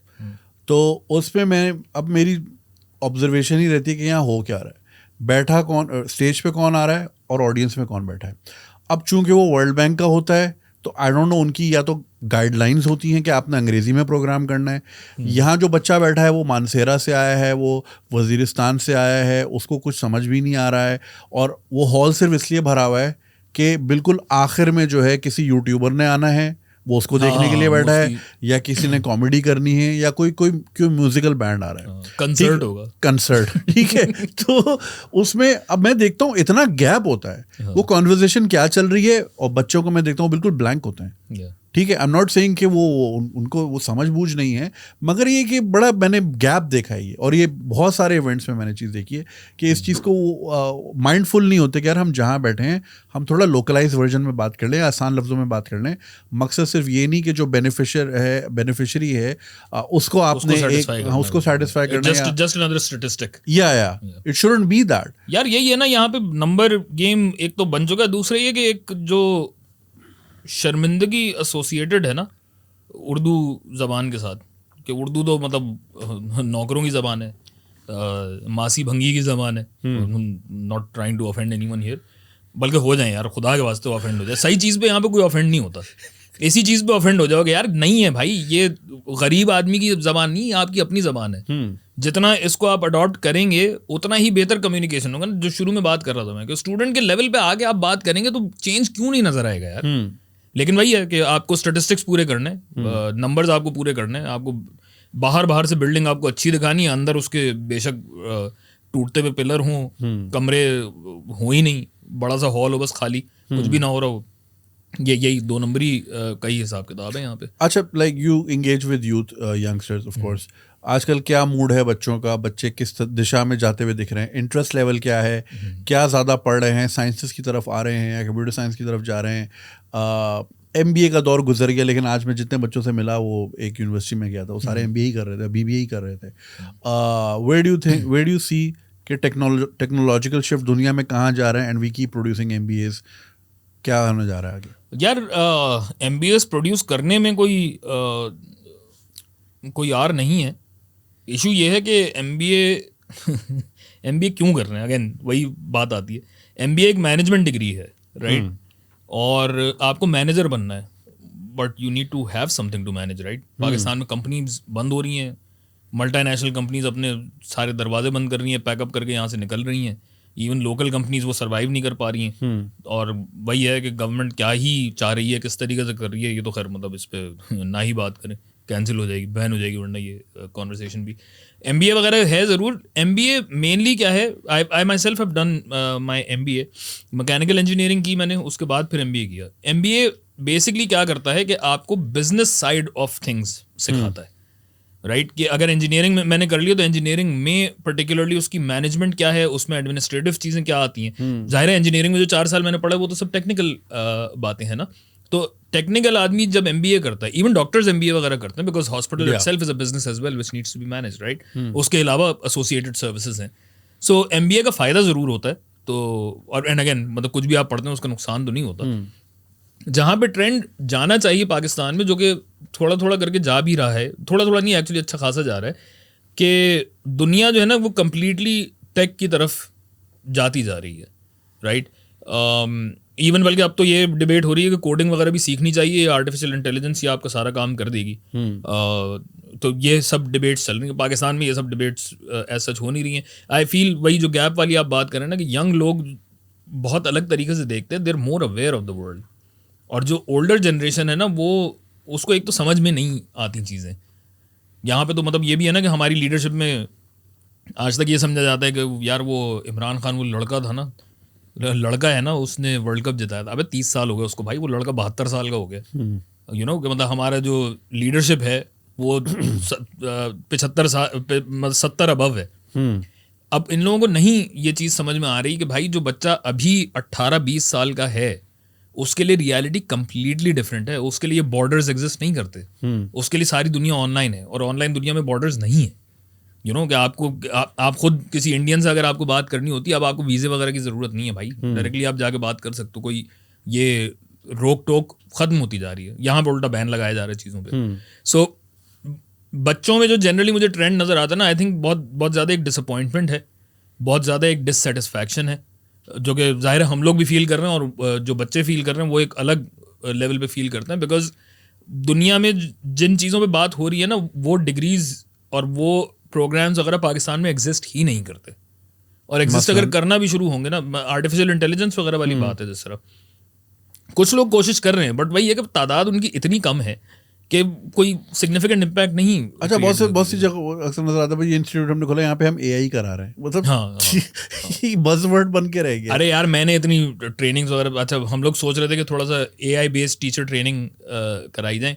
अब अच्छा, अब चक्कर ये है कि एआई से ही आप पूछ लें कि यार मुझे अगर किसी को एआई सिखाना तो कैसे सिखाऊंगा, एआई आपको बता देगा, वही आप उठा के छाप दो।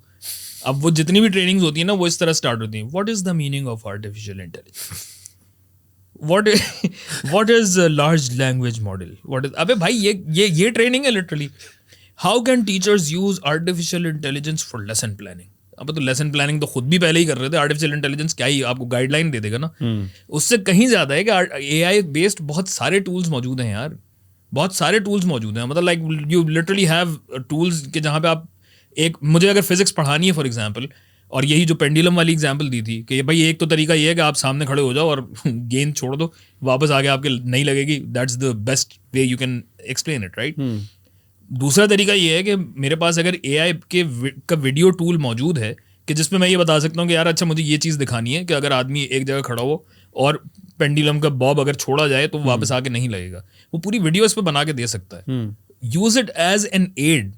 आर्टिफिशियल, आपको पता है आजकल तो आज तक एक्चुअली आज तक 3 साल हो गए ना मेरे ख्याल एआई को, चैट जीपीटी वगैरह को आए हुए, आज तक ये बात हो रही है कि यार एआई हमें कहीं रिप्लेस तो नहीं कर देगा, नौकरी खा जाएगा मेरी। अबे भाई जब कंप्यूटर आया था तब भी आप यही कह रहे थे, जब लाउड स्पीकर आया था तब भी आप यही कह रहे थे, जब प्रिंटिंग प्रेस आया था तब भी आप यही कह रहे थे। मुसलसल यही है कि ये मुझे रिप्लेस तो नहीं कर देगा। टेक्नोलॉजी को आपको अडॉप्ट करना पड़ता है भाई, make it a part of your self, आप उसको सीखें। मतलब लाइक यही ना मसला टीचर्स के साथ ये है, और ये it eventually translates to school leadership as well, कि यहाँ पे थॉट लीडरशिप है नहीं। कि थॉट लीडरशिप यही होती है कि यार एक सेकंड अपनी आंखें आप मतलब इतने से ज़्यादा अब थोड़ी सी आंखें ज़रा खोल के आप देख लो कि अगर नई टेक्नोलॉजी को आप अडॉप्ट करोगे, बजाय इसके कि आप ये बोलोगे यार ये बच्चे आजकल के क्या चीज़ें कर रहे हैं, इंस्टेड आप अगर उनके लेवल पे जाके बात करने की कोशिश करोगे, उनकी चीज़ में आप इंटरेस्ट लोगे, it can actually improve your teaching. It's like tractor ने किसान का क्या ही नुकसान किया, हाँ उसकी प्रोडक्टिविटी बढ़ गई। हाँ, ठीक है ना। जितने भी आपके एग्रीकल्चर फार्मिंग टूल्स हैं, तो जहाँ पे मैनुअली आपको एक पौधे पे जाके पानी का छिड़काव करना या पेस्टिसाइड का करना या फिर बीज बोना या फिर उसकी कटाई करना, अब वो अक्सर मैं वो टिकटॉक, क्योंकि मेरा एल्गोरिदम बड़ा अच्छा सा सेट हुआ है, वो मशीनें दिखा रहा होता है। तो वो इनफैक्ट कल मैं देख रहा था जहांगीर तरीन के किसी बाग में एक बड़ी फैसिनेटिंग किस्म की एक मशीन थी जिसपे स्प्रेयर लगे हुए थे। एक लंबी सी एक रॉड थी, उसके दोनों तरफ स्प्रे थे और वो ट्रक सीधा जाता रहा, वो दूर दूर तक पेस्टिसाइड या पानी वटेवर वो स्प्रे कर रहा था। तो मैं बड़ी फैसिनेट करती हूँ। मैं वो यही देख रहा था कि जहाँ ये काम 100 बंदों ने 100 दिन में करना था, या अब वो 1 दिन में या 2 दिन में हो जाएगा। एग्जैक्टली। तो सेम गोज फॉर AI का ये कहना कि जी अब अकाउंटेंट्स की नौकरियां खत्म हो जाएंगी, अरे तो दूसरी आएंगी भी तो सही, दूसरी आएंगी ना, हाँ। दूसरी भी तो आएंगी, जैसे कि वो प्रॉम्प्ट इंजीनियरिंग, हाँ, राइट, एग्जैक्टली, ठीक है, अगर वो एक चीज कम हो रही है तो एक चीज बढ़ भी तो रही है। सो टेक्नोलॉजी का एसेंशियली काम होता है कि आपका काम आसान करना।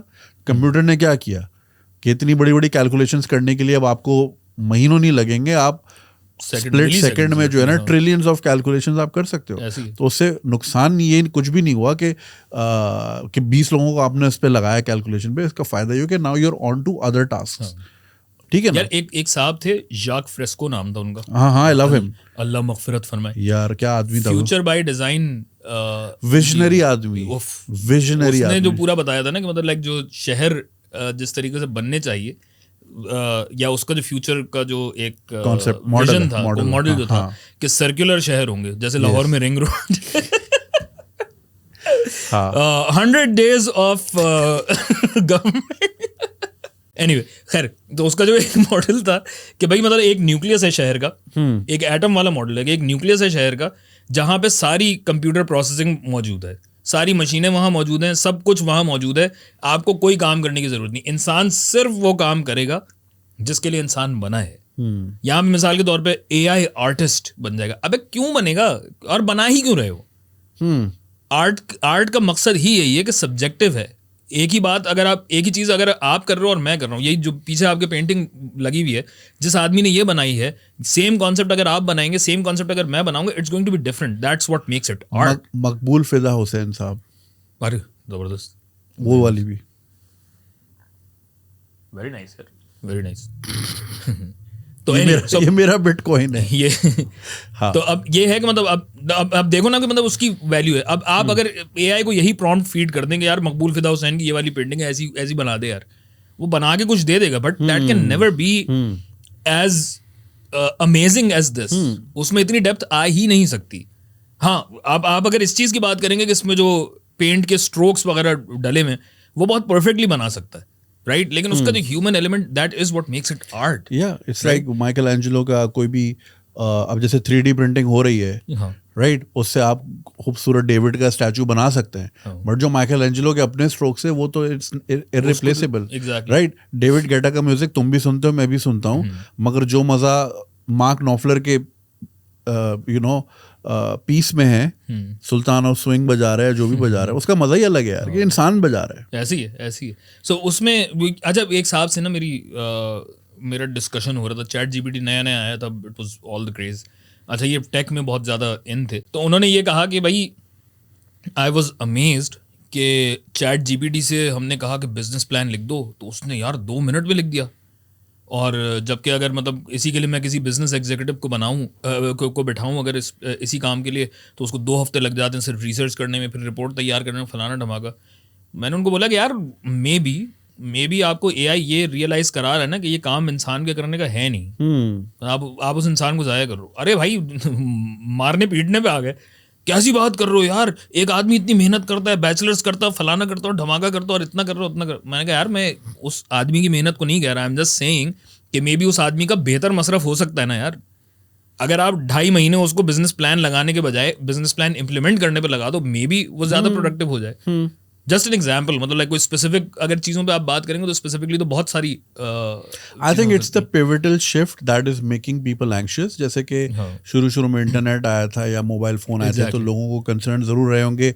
मुझे आज भी याद है TV पे एक ऐड आता था कि जी चूँकि मोबाइल फ़ोन्स आप जेब में रखते हैं या कान पे लगाते हैं, तो उससे जो रेस है उससे कैंसर होता है, तो ये जो है उसकी केसिंग है प्लास्टिक की, ये अगर चढ़ा दे तो वो डिटर कर लेता है। तो बड़ा बिकता भी था वो, पता नहीं कौन सा LBC पे बड़ा ऐड आता था, वो लेबनीज चैनल था, तो वो हम देखते थे। अरबी तो समझ आती नहीं थी, तो सुभान अल्लाह कह दिया करते थे जो नजर आए। तो उस पे ये ऐड आता था कि जी वो कैंसरस रेज आती हैं, तो आप ये गिलाफ चढ़ा दें तो उसके बाद नहीं आएंगे।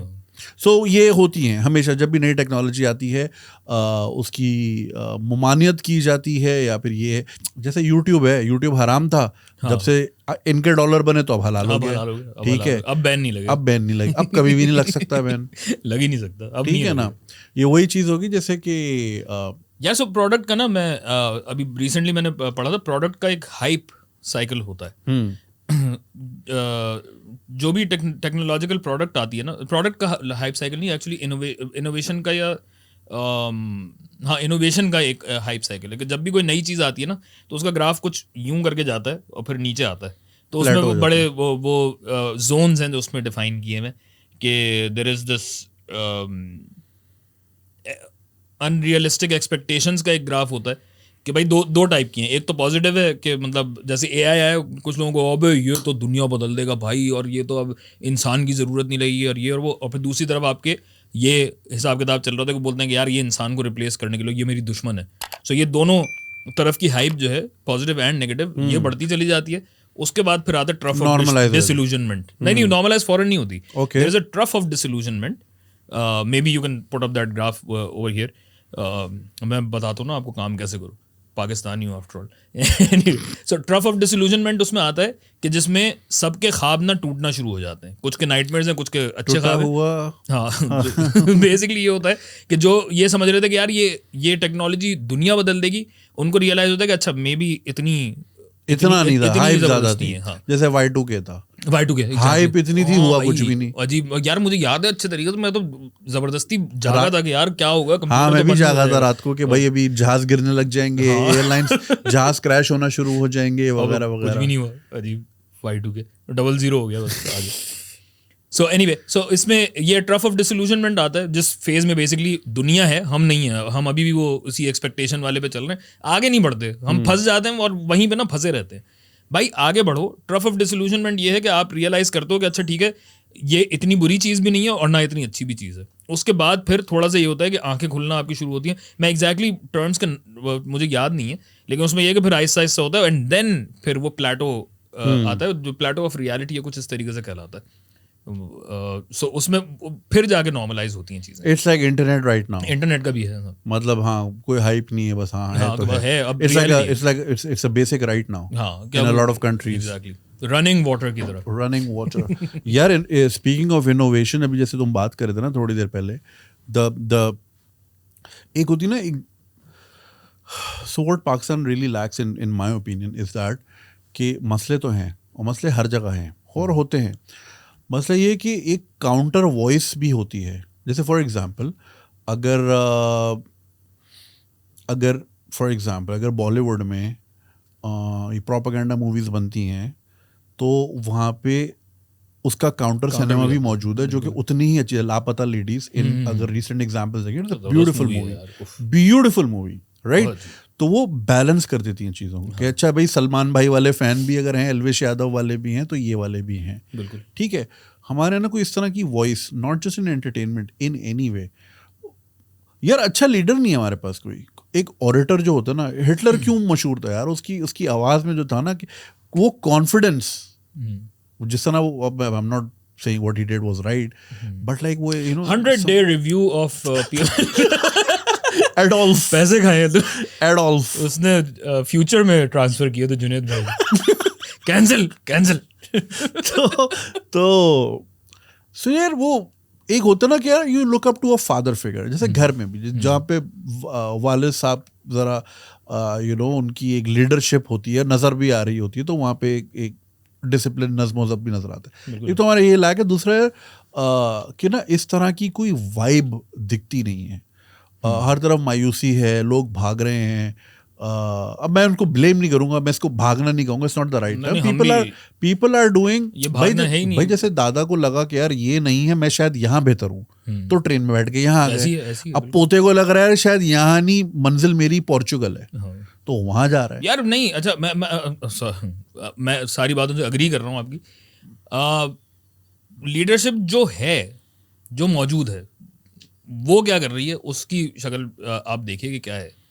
पाकिस्तान रेमिटेंसेस की वजह से चलेगा। आप जब रेमिटेंस को पुश कर रहे हैं तो लोग बाहर जा रहे हैं, दैट इज इट। ये कोई गद्दारी नहीं है भाई, आप कह रहे हो ना कि यार इस मुल्क में तो आपको नहाने धोने का आपको पानी नहीं मिलेगा, आपके यार 3 साल से हमारा पूरा इलाका खुदा पड़ा है, ड्रेनेज बन रहा है। मेरे घर के सामने वाली सड़क जो है ना वो स्लोप पे होती थी, उस पर पानी नहीं खड़ा होता था। फिर इंडिया अच्छे जो है ना, ये इनको ख्याल आया कि नहीं यार यहाँ पे ड्रेनेज की ज़रूरत है, तो अब उन्होंने ड्रेनेज बनाया। अब वहीं खड़ा रहता है, अब गटर के ढक्कन के साथ पानी खड़ा होता है। अब क्यों खड़ा होता है? क्योंकि गटर का ढक्कन जो है वो लोहे का है ना, तो उस पर जंग लग जाएगा ना पानी का। So anyway, the point being, हालात बुरे हैं, बद से बदतर होते चले जा रहे हैं, और हर आदमी ये कह रहा है कि हमने मुल्क को बचा लिया, हमने मुल्क को डिफॉल्ट से बचा लिया। अबे 4 दफा आप लोन ले चुके हो और आप कह रहे हो कि मुल्क को बचा लिया आपने। अच्छा, और फिर होता क्या है? अब इसका इम्पैक्ट क्या होता है? वही जो जिस तरह टीचर की हम बात कर रहे थे ना, उसी तरह लीडर का क्या इम्पैक्ट होता है? आप जब देखते हैं ना कि लीडर्स जब भिखमंगे बनते चले जा रहे हैं, तो कौम भी भीख मांग रही है। भीख के अलावा और क्या चारा क्या है यार? आप मेहनत कर दो, आप उठ के सुबह सवेरे उठ के आप नौकरी पे जा रहे हो, काम कर रहे हो, और फिर आपको नजर आता। मेरी पहली नौकरी लगी थी बाय द वे, 12,000 रुपये की लगी थी। मेरा ड्राइवर उस वक्त 15,000 रुपये कमाता था और मैं पैदल जाता था। ये 2013 की बात बता रहा हूँ, और अब हालात बुरे हैं। मैं नस्ट का ग्रेजुएट हूँ, वो लिटरली हुआ था। उस कंपनी में तो अलग ही तमाशे थे वैसे। उनका उसका अकाउंटेंट जो था ना, उसने बोला यार मेरे ऊपर बहुत प्रेशर है, तो मुझे एक एम्प्लॉई रखना है। तो उसने कोई स्टूडेंट बुलाया जो कि बीकॉम कर रहा था उस वक्त, और उसकी तनख्वाह उसने रखी 14,000 रुपये। तो HR वाला उसके ऊपर हंस रहा है। अच्छा, मुझे नहीं पता था क्या हो रहा, तो फिर वो अकाउंटेंट ने मुझे बुलाया, कहला यार कुमैल तेरी तनख्वाह 12,000 रुपये। मैं कहा हाँ। तो मतलब तुम अकाउंटेंट हो, तुम्हें पता नहीं था? कह रहा नहीं, मैंने कभी गौर नहीं किया था, वो तो मैं बीकॉम वाले स्टूडेंट को रख रहा था, उसको 14,000 रखे। तो ये HR वाला मेरे ऊपर हंस रहा था कि नस्ट के ग्रेजुएट को हमने 12,000 रुपये बिठाया हुआ है। तुम 14,000 रुपये एक स्टूडेंट को दे रहे हो अभी। एनीवे, खैर ये तो एक डी-ट्रैक हो गई, डीरेल हो गई डेमोक्रेसी की तरह। एनीवे, सो बात ये है कि भाई आप जिस डायरेक्शन में आप कदम उठाते हैं ना, जो ये जो एक लोगों को सिखाया हुआ है, जैसी कौम वैसे लीडर, जैसी कौम वैसे लीडर, ये सबसे बड़ा झूठ है जो यहाँ पे लोगों को सिखाया हुआ है। कौम में से कौन है एक लीडर आप बता दें जो कौम में से निकला वो? इवन इमरान खान हिमसेल्फ, उनकी भी अगर बात की जाए, उनके अगेंस्ट या उनके आप रूलिंग एलीट देखें, वो घूम फिर के HSN की निकलती है। तो वही है एग्जैक्टली गिनती के, जैसे मुफ्ता इस्माइल ने कहा था ना, ये 4-5 स्कूल ही हैं, यही आपको हर जगह दिखेंगे, पावर कॉरिडोर में, कराची ग्रामर दिखेगा। और इनका कौम से तो कोई लेना देना है ही नहीं भाई। अगर कौम से लेना देना होता तो ये इस चीज की कोई कुछ सेंसिटिविटी होती कि यार शायद हम जो डिसीजंस ले रहे हैं इसके बड़े कॉन्सिक्वेंसेस भी हो सकते हैं, राइट? आप स्पेंड करते हैं, मिलिट्री स्पेंडिंग अगर आप करते हैं तो कौम जंगजू बनती है। ये किसी के खिलाफ बात नहीं कर रही, ये रियलिटी है। मिलिट्री स्पेंडिंग आप इतने सालों से किए चले जा रहे हैं तो कौम जंगजू बन रही है। आप रेमिटेंसेस पे आप रिलाई किए चले जा रहे हैं तो कौम बाहर जा रही है और पैसे भेज रही है। रेमिटेंसेस तो आपके नंबर्स अच्छे खासे जा रहे हैं, अच्छे खासे आते जा रहे हैं। Compare this to India. India से हमारा कोई कंपैरिजन वैसे बनता नहीं है। मैं ये कोई इंडिया की मोहब्बत में या पाकिस्तान की दुश्मनी में नहीं कह रहा। सब्सक्राइबर लेने के लिए कह रहा है, यही बोलते हैं ना हमें। फिजिक में फॉलो कीजिएगा, बेल आइकन का बटन, हमारे चैनल को लाइक कीजिए, सब्सक्राइब कीजिए और बेल का बटन दबाना मत भूलिए। तो एनीवे, अब इंडिया को आप कंपेयर कीजिए। मैं नस्ट का ग्रेजुएट हूँ, arguably if not the top university, one of the top 3, right? इसकी भी स्टैंडिंग कहाँ पे आती है? Compare this to Indian universities, right? 1950s में उनकी IITs की पॉलिसी बनी थी, Indian institutes of technology. 1950s में बनी थी कि हमारे टेक्नोलॉजी इंस्टीट्यूशंस दुनिया के बेस्ट टेक्नोलॉजी इंस्टीट्यूशंस होंगे, और आज हैं। हर बड़ी कंपनी का कि अगर टॉप लीडरशिप में लोगों को देखें, CEO छोड़ दें, मतलब लाइक CEO से मैटर नहीं करता, C-suite एक्चुअली अगर आप पूरा देखें या टॉप मैनेजमेंट अगर आप देखें, उसमें बहुत बड़ी परसेंटेज इंडियन IITs की ग्रेजुएट है। और हमारे जो है, मतलब हमारे जो universities of engineering and technology हैं, UETs जो आती हैं, UET Lahore, UET Taxila, UET Peshawar, NED UET भी उसमें आती है। हमारी क्या स्टैंडिंग है? इवन नस्ट इटसेल्फ क्या स्टैंडिंग है? नस्ट जब मेरा 2008 में एडमिशन हुआ, उस टाइम पे दे यूज्ड टू बोस्ट कि QS वर्ल्ड रैंकिंग में 400 के अंदर आते हैं भाई, हम 400 पे हमारा नंबर आता है। Is it really something to be proud of? I understand कि एक स्टैटिस्टिक है बताने वाला कि यार हम वर्ल्ड रैंकिंग में कहीं तो आते हैं, लेकिन is it something to be proud of? और वहाँ से उठ के आप कहाँ तक आएंगे? चलो 400 नहीं 300 में आ गए होंगे आप। एक इंस्टीट्यूशन ऐसा नहीं है आपका जो मतलब टॉप 10 चलें, बहुत बड़ी बात है, टॉप 50 टॉप 50 में ही आ जाए, यू नो। और इवन अगर आ भी जाता है, आपके ग्रेजुएट्स क्या कर रहे हैं पाकिस्तान में, क्या कर रहे हैं पाकिस्तान में, तो कोई भी नहीं रहता। जो आपका टॉप ग्रेजुएट होता है वो उठ के बाहर चला जाता है। क्वाइट फ्रैंकली मुझे भी अगर अपॉर्चुनिटी मिलेगी मैं उठ के चला जाऊंगा। I have no shame in saying this. एक श्रिंकिंग इकोनॉमी है पाकिस्तान की, जो श्रिंक होती चली जा रही है और होती रहेगी आगे। मतलब ये कोई कुछ बेहतर नहीं होना। अगर इसको बेहतर करने के लिए सही इकदाम आज भी उठाने शुरू करें ना, it will actually get worse and then it will get fixed. वही सारे मसाइल चल रहे हैं कि भाई फलाने को जेल में डाल दो, फलाने ने ये कर दिया, जुडिशरी ने ये कर दिया, आज उसकी सीट मिल गई, उसको सीट मिल गई, फ्रेश इलेक्शन। अभी एक इलेक्शन हुए हुए 4 महीने हुए नहीं है, 5 महीने हो गए, चलो ज़्यादा से ज़्यादा 100 डेज। लेकिन उसके बाद भी क्या है, अब यही न्यूज़ आ रही है, फ्रेश इलेक्शन कराने, फ्रेश इलेक्शन कराने। अबे भाई छोड़ दो ना यार, आप 30-40 अरब का फिर टीका लगाएंगे, फिर होगा। और इलेक्शन होते क्यों है इस मुल्क में? हाँ। जब आपको पता है कि आपके क्या करोड़ों रुपया अगर आप इंस्टेंट एजुकेशन, अरबों, हाँ, यूनिवर्सिटी बना दे यार, कोई यूनिवर्सिटी इलेक्शन कराना छोड़ दे और जो है ना खुद ही डिसाइड कर लें कि यार एक काम कर, तू बन जाए इस बार। हाँ, होता भी यही है ना, यही होता है एग्जैक्टली कि मेरी आपसे दोस्ती लगी हुई है तो मुझे करवा दिया। तो यार यही कर ले, बिला वजह सुबह उठ के जाओ पुराने मोहल्ले में, फिर जाना पड़ता है, फिर वो रजिस्टर घुमाओ, वो MQM वाले अलग बैठे होते हैं, JI वाले अलग बैठे होते हैं, फिर अच्छा भाई इसमें फिर वो पर्ची बनती है, फिर टोकन बनता है, फिर क्या ख्वारी है। अजीब सी बात है। Are you gonna vote again? मैं तो नहीं करूँगा यार। मेरे इलाके से जिब्रान नासिर खड़ा होता है, उससे काम शाम भी बहुत ज्यादा किए, और मुझे पता है कि एक वो रिलायबल आदमी है, सच्चा आदमी है, तो उसको मुझे वोट डालना, तो उसकी खातिर मैं जाके वोट डालता। मैं भी उसी के लिए ही गया हूँ जब भी गया हूँ। That is it. उसके अलावा अगर होता तो it doesn't make a difference. क्या है, आपको जब पता ही है कि मतलब आप जा भी रहे हो तो सुबह उठ के क्या बे यार फिर हारेगा बेचारा। नहीं, फिर वो होता ही है ना, रात को कुछ और होता है, सुबह उठो तो कुछ और चीज हुई होती है। ये भी सारे RTS बैठ गया, ये हो गया, वो हो गया, इट्स अ स्टूपिड एक्सरसाइज। तो अब यही है ना कि मतलब आप देखें जो लीडरशिप जो है ना, जब लीडर जाके बोलता है, मिसाल के तौर पे शहबाज शरीफ साहब का एक है, मैं मांगने नहीं आया हूँ, मैं मांगने नहीं आया हूँ, आपको ये कहना पड़ रहा है। तो आप जब आप मांग रहे हो, और हर आदमी कर रहा है ना ये, जब लीडर्स मांग रहे होंगे तो फिर मतलब सड़कों पे जो फकीरों की तादाद बढ़ेगी ना यार। पढ़ लिख के मैं अभी रिसेंटली मतलब लाइक थोड़ा सा जॉब सर्च वगैरह वाले जोन में हूँ यार, जहाँ मैं अप्लाई कर रहा हूँ, कह रहे हैं यार आप ओवर क्वालिफाइड। मतलब मैं पागल हूँ कि मैंने ज़्यादा पढ़ लिया है। इस मुल्क में ज़्यादा पढ़ना जुर्म है लिटरली। क्या आपने अपनी क्वालिफिकेशन बढ़ा ली, अब आप ओवर क्वालिफाइड, हमें चाहिए ही नहीं, आप क्यों ला रहे हो? हाँ। मैं मतलब लोगों को ये समझाना पड़ता है, फिर भी नहीं समझते कि यार चलो मेरी क्वालिफिकेशन इतनी, आपको इतना काम चाहिए तो इतने की बात कर लो। हाँ। आप ओवर क्वालिफाइड हो, आप टिकोगे ही नहीं। How is that a problem? नहीं, और ये ओवर क्वालिफिकेशन वाली भी जो चीज़ है, वही श्रिंकिंग इकोनॉमी है ना। लोग अगर कहीं पे काम कर रहे हैं 3 साल 5 साल 10 साल अगर आप काम कर रहे हो, तो भाई अपने काम में बेहतर होते जाओगे। सिर्फ अगर मतलब बैठ के सिर्फ एक्सेल की शीटें ही भरना है, वो भी आप 3-5 साल करोगे तो स्किल तो बढ़ती जा रही है ना। लेकिन इकोनॉमी वहीं की वहीं खड़ी भी है, राइट। आप अगर CEO बैठा हुआ है, CEO से ज्यादा क्वालिफाइड आप हैं, लेकिन आगे कुछ है ही नहीं ना, उस CEO के लिए भी आगे कुछ नहीं है, तो आप उस CEO की जगह पे तो क्या हो गया, अब आप ओवर क्वालिफाई हो गए। अब जब ओवर क्वालिफाइड आप हैं तो फिर आप क्या करेंगे? फिर आप बाहर ही कहीं जाएंगे ना यार, जहाँ पे आपकी क्वालिफिकेशन की कोई तो अहमियत हो। So बेसिकली मुल्क ऐसा बनाओ कि लोग यहाँ से तंग आके जाएं और फिर रेमिटेंस दें ताकि इनके खर्चे चलते रहें। अब और चक्कर ये कि रेमिटेंस कब तक चलेंगी? रेमिटेंस देखो एक नस्ल तक चलती है ना, जब तक माँ बाप जिंदा होते हैं, फिर तो आपके बीवी बच्चे वहां हो जाते हैं। और एक नस्ल भी नहीं है, ये ज्यादा से ज्यादा कितना 10 साल यार, 10 साल होगा, उससे ज्यादा तो नहीं होगा। 15 साल खींच लिया चले, इससे ज्यादा क्या होगा? नहीं तो फिर पीछे भी तो फौज आ रही है ना, एक मतलब वो वाली फौज नहीं जो रेवड़ जो हाँ दरवाजे बंद हो रहे हैं, दरवाजे बंद हो रहे हैं। जैसे SSGC की प्रेडिक्शंस आती थी कि 2025 तक गैस खत्म हो जाएगी।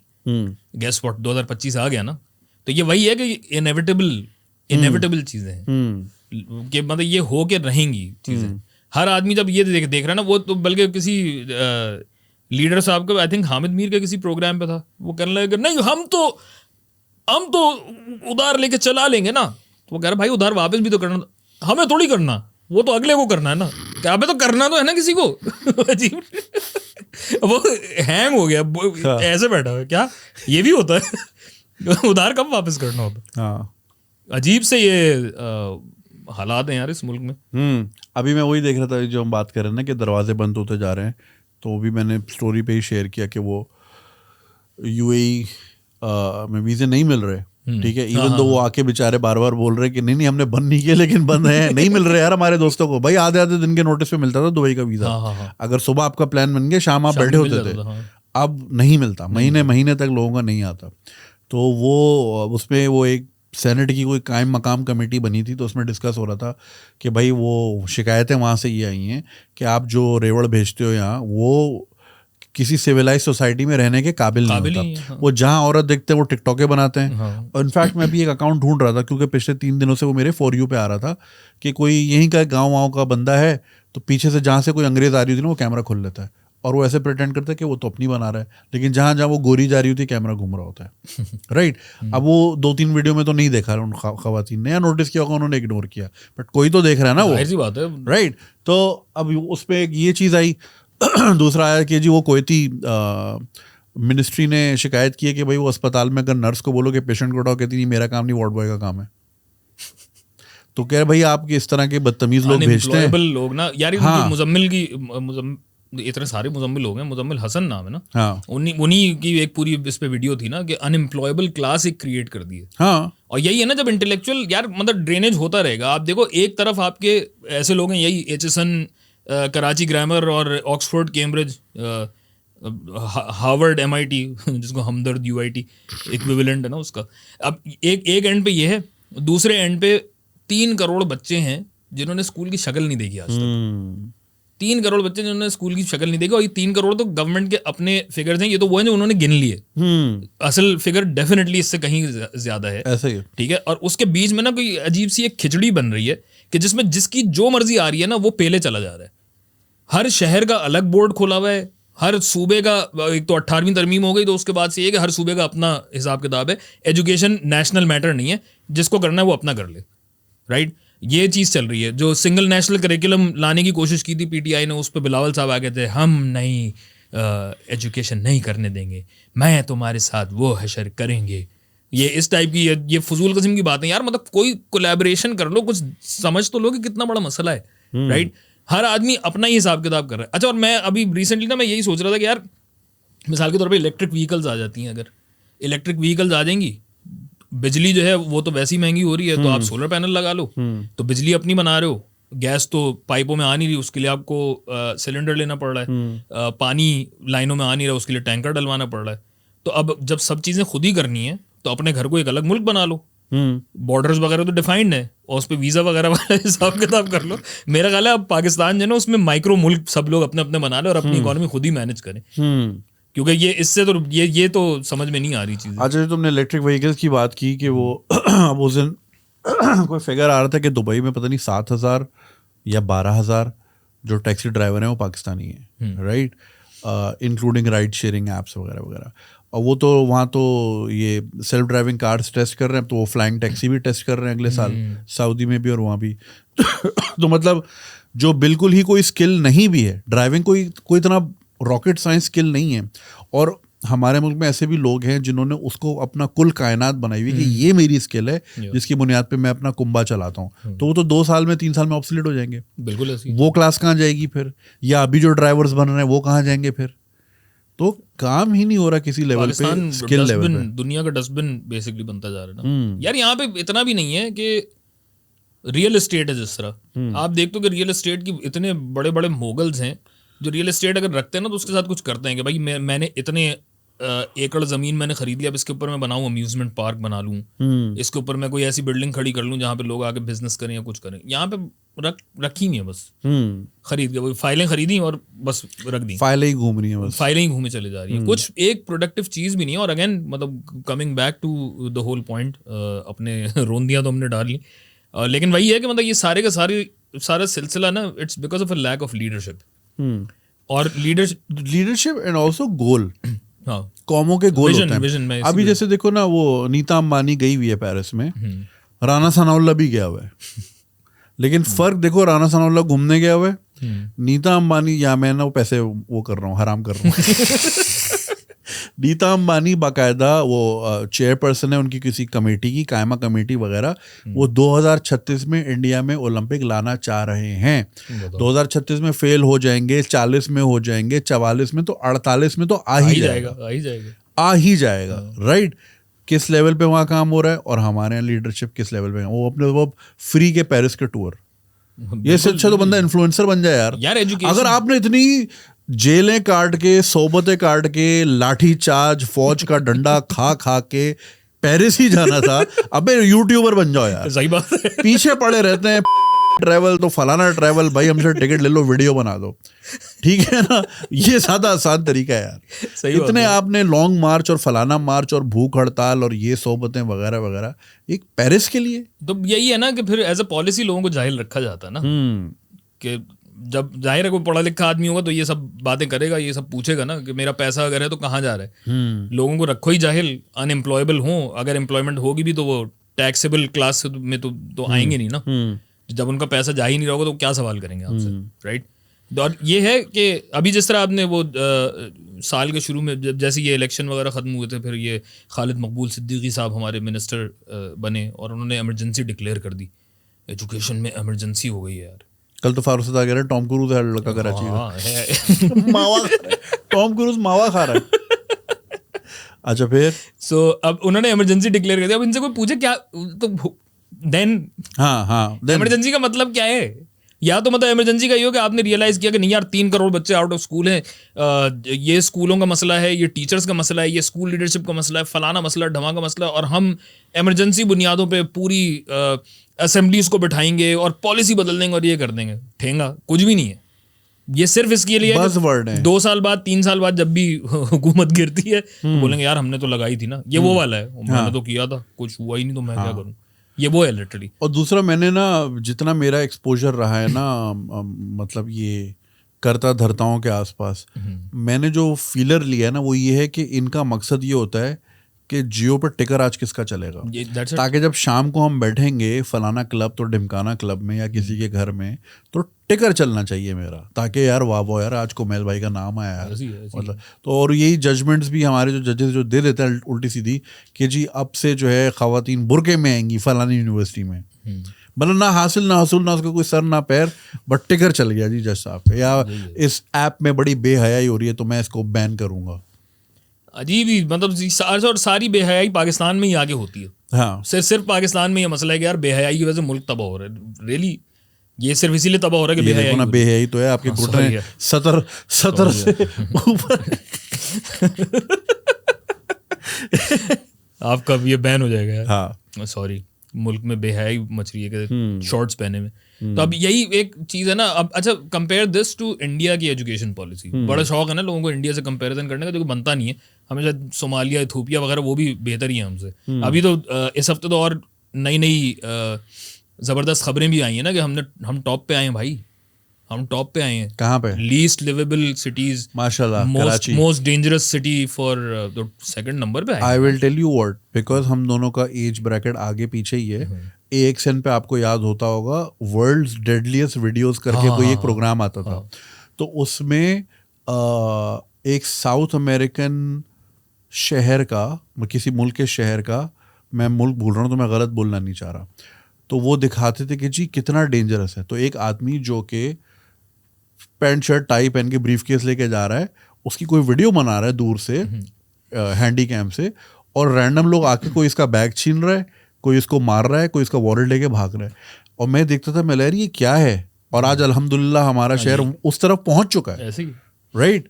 ये तो हम थोड़े शाणे हैं कि हमें पता है कहाँ होगा तो वहां से गुजरना नहीं है, तो हम बच जाते हैं, मगर हम रोजाना देख रहे होते हैं। नहीं तो और ये भी खत्म होता जा रहा है ना कि ये इलाके। अबे मेरे घर में यार नारियल तोड़ने वाला कूद गया था घर में, और मैंने जाके पुलिस में कहा, वो कहना हमारा मसला थोड़ी है। तो फिर किसका है? आपका मसला है, आप रखो चौकीदार। तो तू क्यों है भाई? एग्जैक्टली ना, तू क्यों है फिर? हमारा मसला नहीं है यहाँ पे। असल में दादागिरी है ना, यहाँ खिदमत थोड़ी है। हाँ। कोई पॉलिटिशियन है, कोई इवन टीचर भी अगर है, कोई प्रिंसिपल है, कोई भी, जहाँ जिसकी बदमाशी चल सकती है ना, because it's every man for themselves. Police कुछ नहीं कर सकती। जुडिशरी में आप क्या, जहाँ पे 70,000 केसेस, नहीं 23 लाख केसेस, 23 लाख केसेस, अच्छा सॉरी 70,000 तो मेरे ख्याल सिर्फ सुप्रीम कोर्ट के उसमें था ना। हाँ। तो अब ये है कि मतलब जहाँ पे जस्टिस वगैरह ये सब कुछ होगा नहीं, गवर्नेंस है नहीं, वही है भाई, अपना अपना मुल्क बना लो यार, अपनी 4 दीवारी को अलग मुल्क डिक्लेयर कर दो, इसके अलावा कुछ नहीं हो सकता। यही तरीका है कि थोड़ा टैक्सेस वगैरह से भी शायद बच सके। सो एनीवे यही है कि मतलब एजुकेशन में कंपेयर दिस टू इंडिया की एजुकेशन पॉलिसी. इंडिया में यही मसला था कि यार करोड़ों बच्चे आउट ऑफ स्कूल हैं, स्कूल की शक्ल नहीं देखी उन्होंने.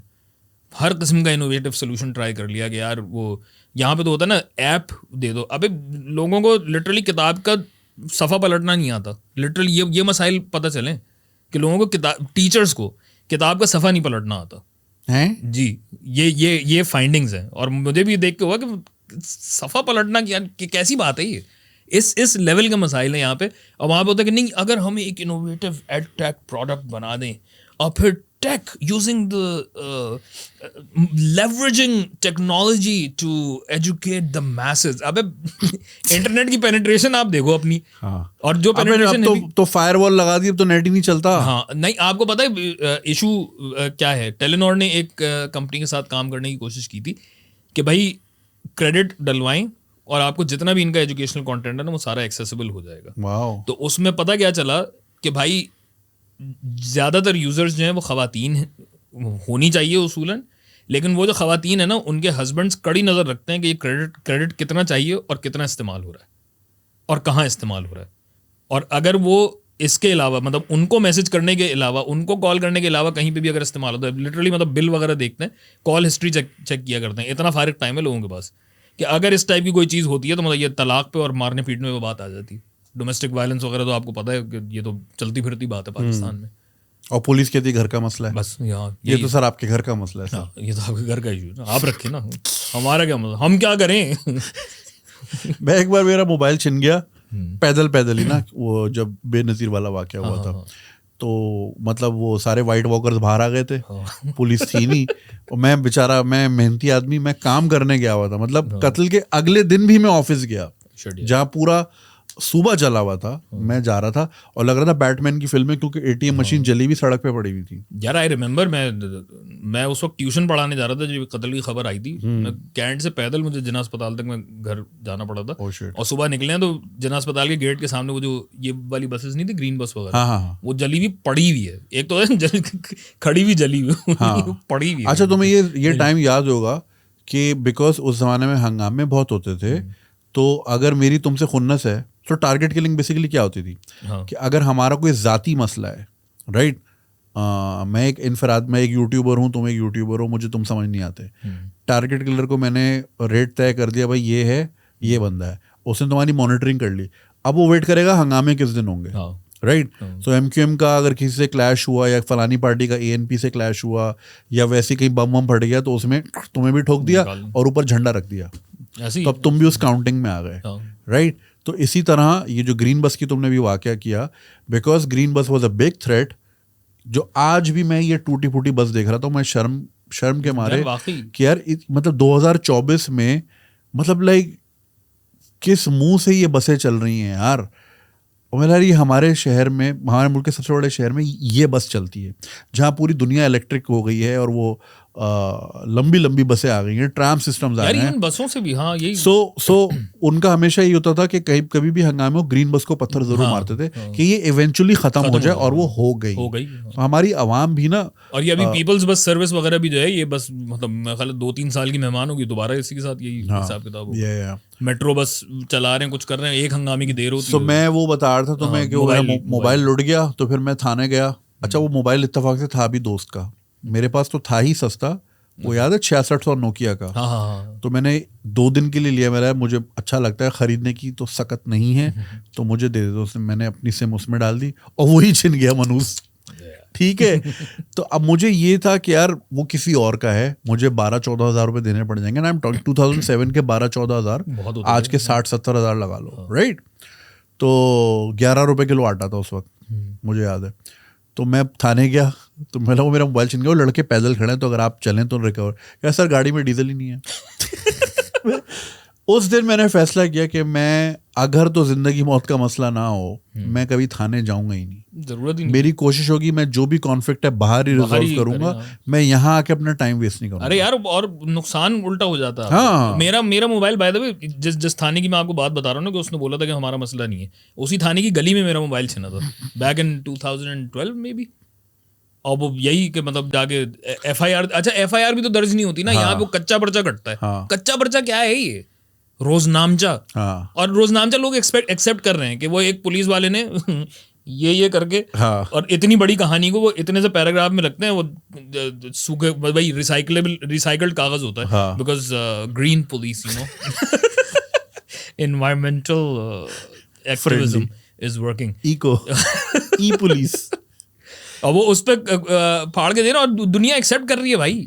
हाँ, ये हाँ। FIR कहलाती है। अबे मतलब ये पर्चा अगर कोर्ट में प्रेजेंट होता भी होगा, कैसे पढ़ते हैं? मैं पढ़ने के टाइम की बात नहीं कर रहा पढ़ते कैसे? ये तो हमसे नहीं पढ़ा कैसे जाता। होता है? अजीब। ये यार बड़ा फरसूदा चीज है यहाँ पे। एनीवे, मैं उसके एजुकेशन का जिस तरह मैं बता रहा था ना कि हाँ, यहाँ पॉलिसी की बात कर रहे थे। इंडिया में ये इशू था कि भाई लोगों के पास लोग करोड़ों बच्चे आउट ऑफ स्कूल हैं, सारे इनोवेटिव सॉल्यूशंस हमने ट्राई कर लिए और ये मसला हल नहीं हो रहा। रियल मतलब उन्होंने जब इन्वेस्टिगेशन की ग्रास रूट लेवल पे, तो वो यही समझ में आया कि जाहिर है कि भाई मतलब लोगों के गुर्बत का ये हाल है कि बच्चा जो है या तो वो 8 घंटे खेत में काम कर सकता है या वो स्कूल जा सकता है। स्कूल अगर जाएगा तो पैसा नहीं आ सकता, पैसा नहीं आएगा तो खाना नहीं आ सकता। मसला क्या है? फिर खाना है ना। एजुकेशन की पॉलिसी में उन्होंने ये शामिल किया है कि आप अपना बच्चा स्कूल भेजें, स्कूल में उसको एक वक्त का खाना मिलेगा। अब सिर्फ इतनी सी चीज़ से होता क्या, हुआ क्या, उनका जो ये आउट ऑफ स्कूल चिल्ड्रन वाला मसला था, आई डोंट नो ख़त्म तो मेरा ख्याल नहीं हो पाया होगा, लेकिन बहुत हद तक रिड्यूस इस वजह से हो गया क्योंकि बात यह है कि एक घर में अगर माँ बाप हैं और 3 अगर बच्चे हैं, तीनों बच्चे अगर स्कूल जा रहे हैं, 3 मील्स जो हैं वो बेसिकली आप गवर्नमेंट ने उसका ख्याल रख लिया। तो अब सिर्फ इसी बहाने भी अगर भेज रहे हैं, बच्चा आपके पास आ गया, अब आपको सिर्फ पढ़ाना है उसे। आई एम नॉट सेइंग कि उन्होंने कंप्लीटली अपना मसला हल कर लिया है। इंडिया के मसाइल जो हैं पाकिस्तान से बहुत ज़्यादा सिमिलर हैं, डेफिनेटली हैं, लेकिन ये एक थोड़ी सी लीडरशिप वाली चीज़ है कि यार प्रायोरिटाइज करें। पाकिस्तान में ये मसला हल नहीं हो सकता क्या? सैलानी वेलफेयर ऑर्गेनाइजेशन है, इतनी सारी वेलफेयर ऑर्गेनाइजेशन है जो बेचारे इतना सारा डोनेशन जमा करते हैं, इतने सारे लोगों को शुतुरमुर्ग खिला रहे हैं यार। ये इतनी सारी चीज़ें हो रही होती हैं। आपकी वाली पार्टी है वो। हाँ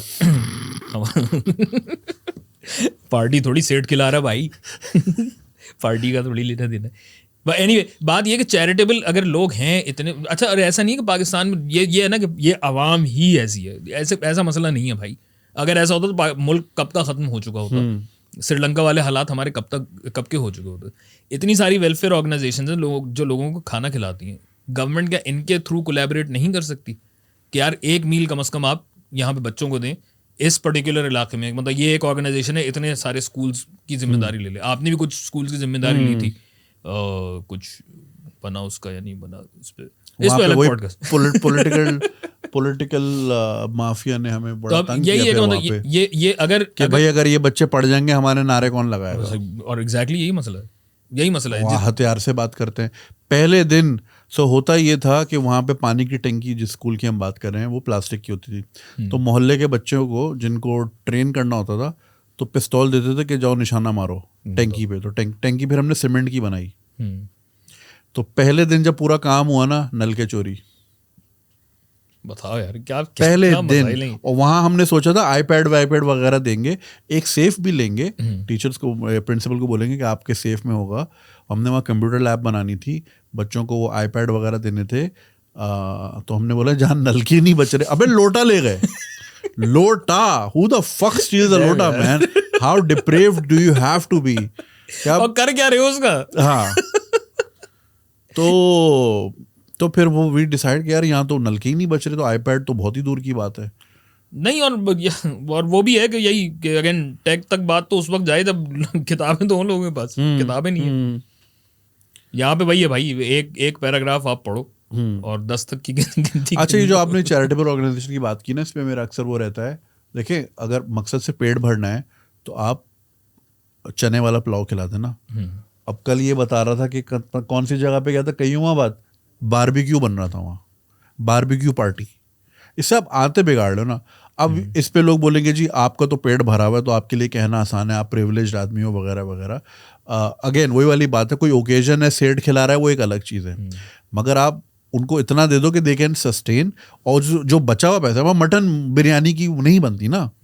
मटन 1600 रुपये किलो है, आप वो इस तरह तो आप सेठ का भी पैसा जाया कर रहे हो ना, या जो चैरिटी दे रहा है उसका जाया कर रहे हो। मतलब जहाँ पे आप 4 दिन खिला सकते हो वहाँ पे 1 दिन में। Exactly right. और बाकी आप उसको फंड करो। लेकिन इसमें जो हमारा जो प्रैक्टिस है ना वो ये है कि एजुकेशन जो है ना वो मेजर नहीं हो सकती, राइट? अगर मैंने एक वोकेशनल स्कूल बना के दे दिया और उसमें हर साल 100 बच्चा ग्रेजुएट भी हो रहा है, I can not measure it, but मेरे सामने अगर 2 बकरे कट रहे हैं और वो देख में गए और 40 आदमी उन्हें खा लिया, वो नजर आ रहा है और वो क्विक रिटर्न है।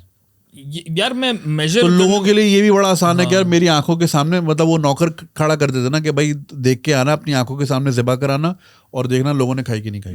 मेजर किया जा सकता है, लेकिन ये जो बात की है ना आपने कि क्विक रिटर्न उसका नहीं है। हाँ, एजुकेशन का यही है कि मतलब अगर आप आज काम करना शुरू करेंगे तो आपको कम से कम 10 साल लगेंगे उसका रिजल्ट देखने में।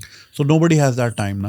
प्लस मौलवी साहब ने भी ये सिखाया हुआ है कि भाई देख वेख खिला दो, हलवे शलवे खिला दो। और यार और बात वही है कि मतलब खाना आप एक दफ़ा अगर खा लोगे तो अगली दफ़ा तो आपको खाने की और ज़रूरत पड़ेगी ना, जाहिर है। तो अगर किसी को आपने खाना खिलाना शुरू किया, जो कि बहुत अच्छी बात है, ज़रूरी भी है, वो तो शाम को फिर खड़ा होगा, शाम को बेचारा फिर खड़ा होगा और क्या करेगा। और अगर आप उसको यही डिपेंडेंट करोगे तो जो टाइम वो अपना स्किल सीखने में या कुछ काम ढूंढने में लगा सकता है, उसको तो बार बार इधर ही आना पड़ेगा। यार इतनी दफ़ा नज़र नहीं आता जब ये सैलानी वगैरह के जितने सेंटर्स इसी एरिया में भी जब सेटअप हुए थे, शुरू में यही होता था कि मतलब खाने के टाइम पे लोग जमा होते थे। अब मैंने देखा है कि यार मतलब खाना अगर 1:30 बजे होना है ना, 11 बजे से लोग बैठे हुए होते हैं, अब फारिग बस बैठे हुए। और अच्छा, और गलती पर्टिकुलरली उनकी अपनी भी नहीं है, वही ना, अगेन श्रिंकिंग इकोनॉमी एक है, कहाँ जॉब्स हैं ही नहीं लोगों के पास। जो लोगों के पास, जिन लोगों के पास जॉब्स हैं वो एक्चुअली ज़्यादा बुरे हालात में, उसके ऊपर से आपकी ये टैक्स रिजीम और फलाना रिजीम और ये बंद हो जाएगा और वो बंद हो जाएगा, आप बिजली के अलग मसाइल। और अब FBI हम लोगों के फोन बंद कर रही है, सिम बंद कर रही है। यार मतलब क्या ये एक होता है, आई अंडरस्टैंड कि मतलब रेवेन्यू की जरूरत है और प्रोसेसेस अच्छे होने चाहिए, ये तो सरासर जुल्म है। आप जुल्म पे उतरे चले जा रहे हो और उसके बाद फिर अगर किसी ने आवाज उठाई तो देखो तुम्हारे साथ क्या है, मैं तुम्हारे साथ वो करेंगे, तुम्हारे नस्लें याद रखेंगे। और लिटरली मतलब, और मुझे ये होता है कि यार इन सब की कहानियां जो होती है ना, मुझे तो हंसी आती है। जितने भी, एक तो 1 करोड़ न्यूज चैनल्स है ना हमारे पास, हर किसी को खबर, आज एक और खुल रहा है, मैंने देखा भाई। नहीं, और खबर सबको चाहिए कि नहीं यार देखो यार ये क्या इतने बड़े मसाइल चल रहे हैं। ये किस मुंह से, ये पॉलिटिकल लीडर्स जितने भी हैं, किस मुंह से आप ये बात कर रहे हो कि यार हमने मुल्क को बचा लिया? क्या बचाया है? बचाया कब तक बचाया है? ये तो वही बात होगी ना कि कराची में जो है एक लाश से दूसरी लाश गिरने के दरमियान के पीरियड को हम कहते हैं। और वो भी बचाना तो तब हुआ ना कि आपने एक प्रॉपर सोल्यूशन दे दिया, and from this point on you won't look for a bail out or a hand out. Exactly. But वो तो सीन नहीं है, ये तो फिर वो रिवाइज करा रहे हैं। यार अभी एक्चुअली मैंने सुबह ही कोई एक वीडियो देखी थी, उसमें लिखा हुआ था कि एक पाकिस्तान इज अ कंट्री जो the most unproductive country in the world। मैंने भी एक वीडियो देखी थी और यार वो बहुत दुख हुआ था यार। वही शुरू में ही थोड़ा वो ना, मतलब शुरू में इतनी बड़ी बात कह दी वीडियो। हाँ, तो उसमें यही है कि द मोस्ट अनप्रोडक्टिव कंट्री, और वो लिटरली वो है कि वो हीरोइनची को जो एक तलब होती है ना, लिटरली पाकिस्तान के लिए कर्जा वो बना हुआ है। हाँ, असल में ना वो वाले, ये मैंने बहुत पहले एक सोचा था इस स्किट बनाने को, फिर शायद आई थिंक तुम लोगों ने या किसी और ने, आई थिंक तीली ने उसके अराउंड समथिंग कुछ किया भी था। मैं like it was a similar idea most likely. तो वो यही था कि ना, मतलब ह्यूमनाइज कंट्रीज हैं। तुम अमेरिका हो, मैं पाकिस्तान हूँ, वो चाइना है, वो रशिया है, वो सऊदी है, वो UAE है। तो महफिल है और तुम लोग सब ना चीयर्स आराम से शराब पी रहे हो, और पाकिस्तान जब आते ना सब करता, बे यार ये आ गया, बे यार ये पैसे मांगेगा, फिर बोले मैं पैसे मांगने नहीं आया हूँ। तो वो यही उसका क्रक्स यही था कि वो सलाम दुआ की, यार वो असल में वो बच्चा ना वो थोड़ा बीमार चल रहा है, तो असल में डॉक्टर ने बोला AKU जाना पड़ेगा। तो वो समझ रहे ना, इस तरह का था कि वो जब आ रहा है पैसे ही मांग रहा है। और ये मैंने ये 2011-12 में सोचा था कि यार इस तरह की एक चीज होनी चाहिए। अबे वहीं खड़ा है। वर्स हर साल बेल आउट हो जाए 24 दफा।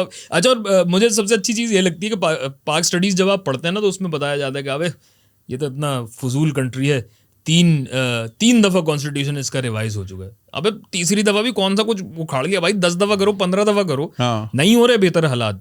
एक कॉन्स्टिट्यूशन है जो बार बार मतलब उसको रद्दी की तरह हवा में उछाल दिया जाता है, और हर साल होता है। अब तो ये भी नहीं है ना कि चलो 4 साल बाद 8 साल बाद या कुछ हो रहा होगा, भाई कुछ नया बना लो। मतलब लाइक ये जो एक भाई again coming back to it, कि एक पहिया है ना कि जिसमें एक डंडी फंसी हुई है, ये लिटरली वो है कि बस आगे बढ़ने ही नहीं देना है, ये चीज़ नज़र आती है। एंड आई डोंट नो, मुझे तो सोल्यूशन इसका यही नज़र आता है कि यार एजुकेशन वगैरह में थोड़ा अगर किया जाए तो फिर एजुकेशन के तो बजट सबसे कम होता है, बचता ही नहीं है ना। कितना आपका 60-70% तो आपका सिर्फ डेट सर्विसिंग में जाता है।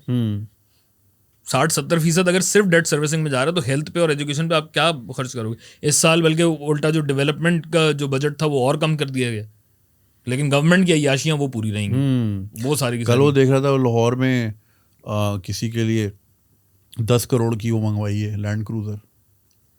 मतलब यार इनको 4 व्हील से नीचे सेडान में इनको पूरा ही नहीं होता ना। सेडान में कर ही नहीं सकते, नहीं ऊंचा ही बैठना है।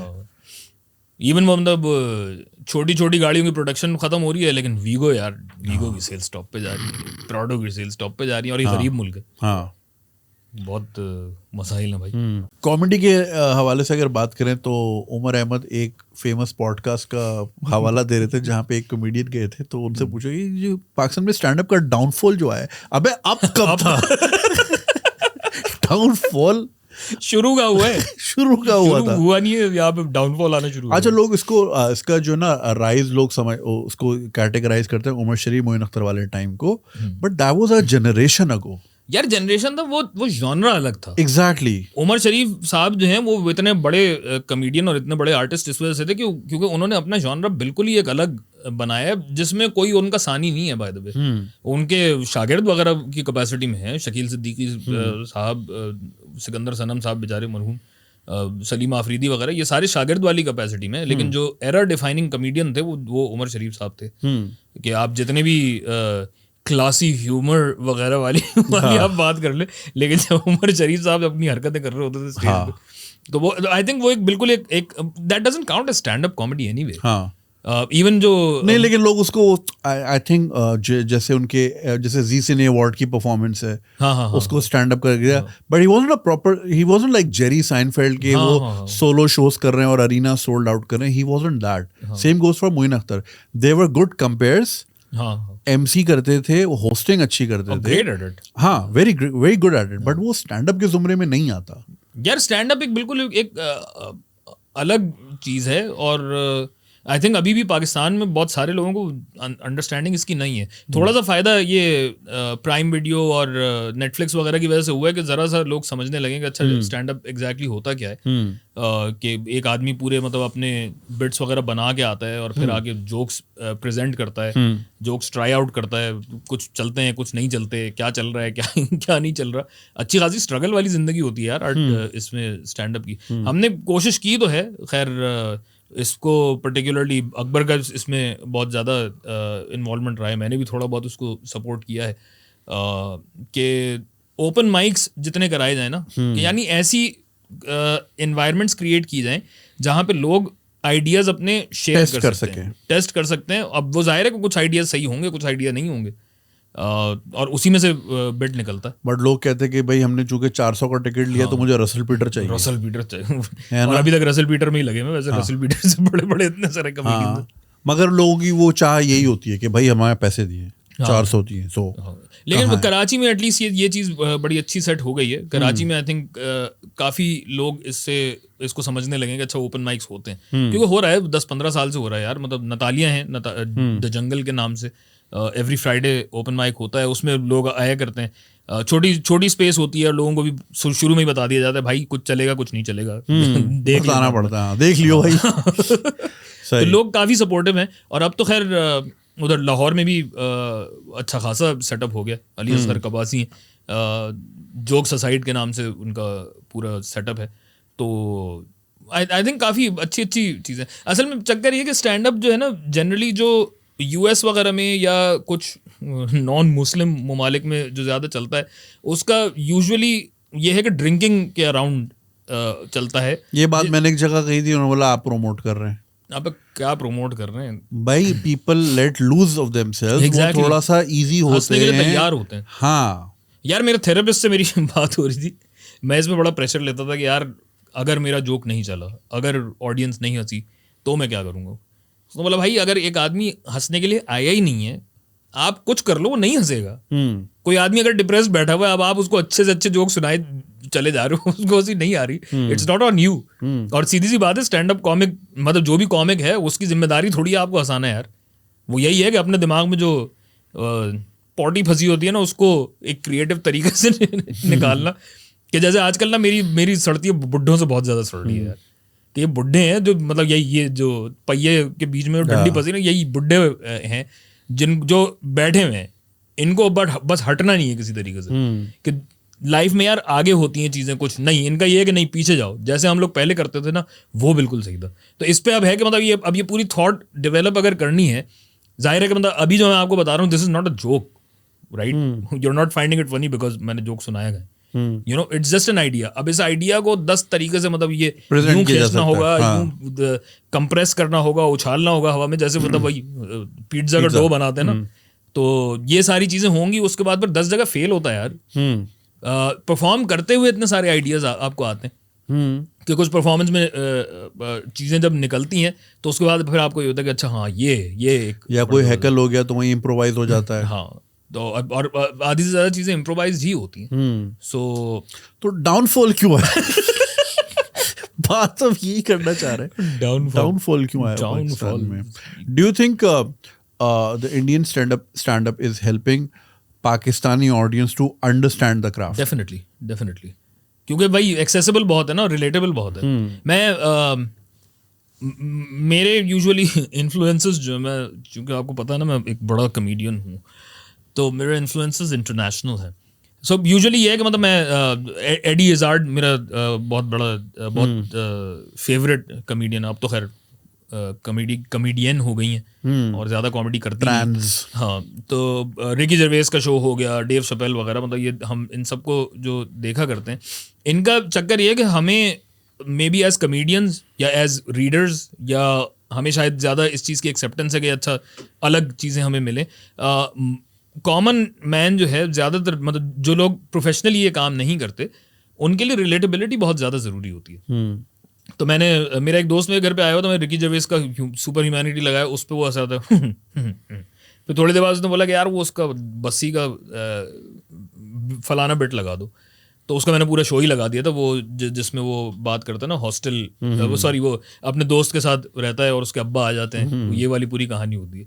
और उसमें यह था कि मतलब मुझे खुद भी मतलब लाइक जितनी हंसी, वो तो लोट पोट हो रहा था हंस के, और मुझे भी ऑफ कोर्स ज़्यादा हंसी आ रही थी। अब जाहिर है मेरे दिमाग में कंपैरिजन चल रहा है कि नहीं यार टेक्निकली वो क्या कर रहा है और टेक्निकली ये क्या कर रहा है, फलाना धमाका, when in fact comedy is just an experience, you know. जितना ज़्यादा रिलेटेबल होगा उतना ज़्यादा आपको फनी लगेगी चीज़, उसकी स्टोरी और उसका स्टोरी टेलिंग का फिर स्टाइल भी है, ये सारी चीज़ें इतना ज़्यादा रिलेटेबल होती हैं लोगों के लिए। और इंडियन जो कमेडियन है, जाहिर है मतलब बड़ी मार्केट है, तो वहाँ पे ज़्यादा लोगों को ज़्यादा चांस भी मिलता है, लोग प्रोफेशनली भी कर सकते हैं।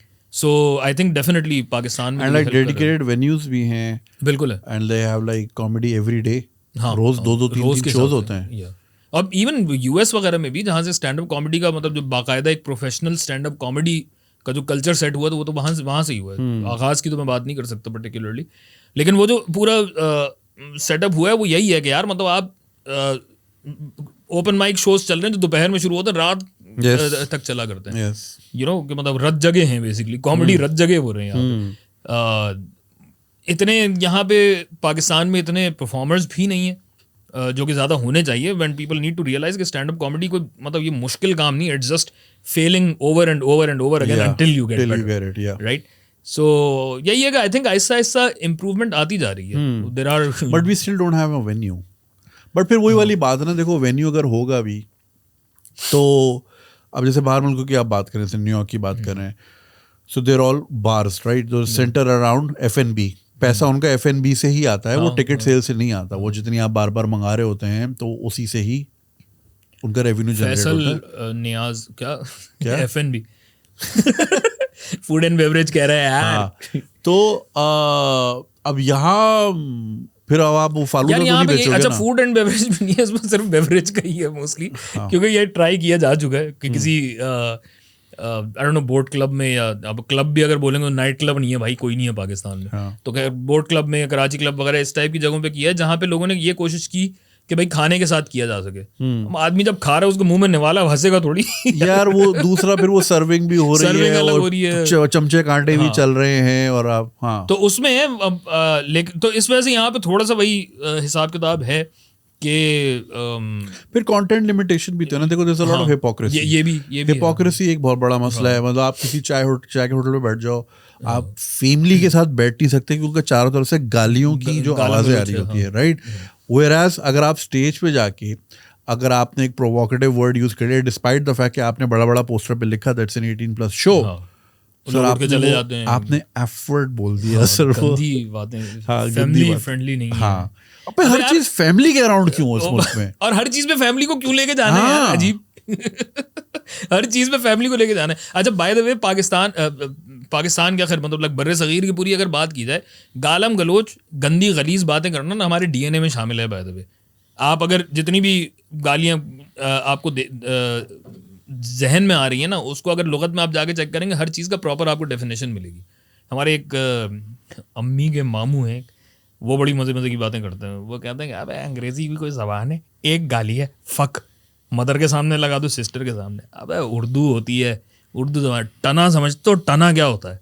जाके सर्च कीजिएगा टना क्या होता है। अब वो लुगत में जाके देखिएगा। अब ये इस टाइप की लुगत, हाँ फिरोजुल लुगात, लेकिन वो बड़ी वाली छोटी वाली नहीं, पॉकेट साइज में। अब उसमें ये है कि गालम गलोच वगैरह जो है ना, ये सारी यार हमारे कल्चर का हिस्सा है। बिकॉज गाली जो है ना कभी बुरी चीज नहीं समझी जाती थी। गाली एडजेक्टिव है, एग्जैक्टली, और फॉर्म ऑफ एक्सप्रेशन है। एक साहब होते थे जाफर जटल्ली, ओके, तो जाफर, अबे यार मैं ये पता नहीं अब ये ऑनलाइन हाँ बोल लो चला बता दूं। खैर जाफर जटल्ली जो है ना, जाफर जटल्ली बहादुर शाह द फर्स्ट जो था ना, बहादुर शाह अव्वल, उसके ज़माने में ऑपोजिशन का शायर था। खैर हर शायर ऑपोजिशन का ही शायर होता है प्रीटी मच। तो उन्होंने ना वो बहादुर शाह अव्वल का अपॉइंटमेंट लेटर लिखा था बेसिकली, 4 पेज का लेटर कि बादशाह ये है, बादशाह वो है, और बादशाह की ये बात और बादशाह की वो बात। और ये है कि बहादुर शाह अव्वल जो है ना, उनका थोड़ा सा ये पाकिस्तानी गवर्नमेंट वाला ही हिसाब किताब था कि कभी दारुल हुकूमत में नहीं टिकते थे।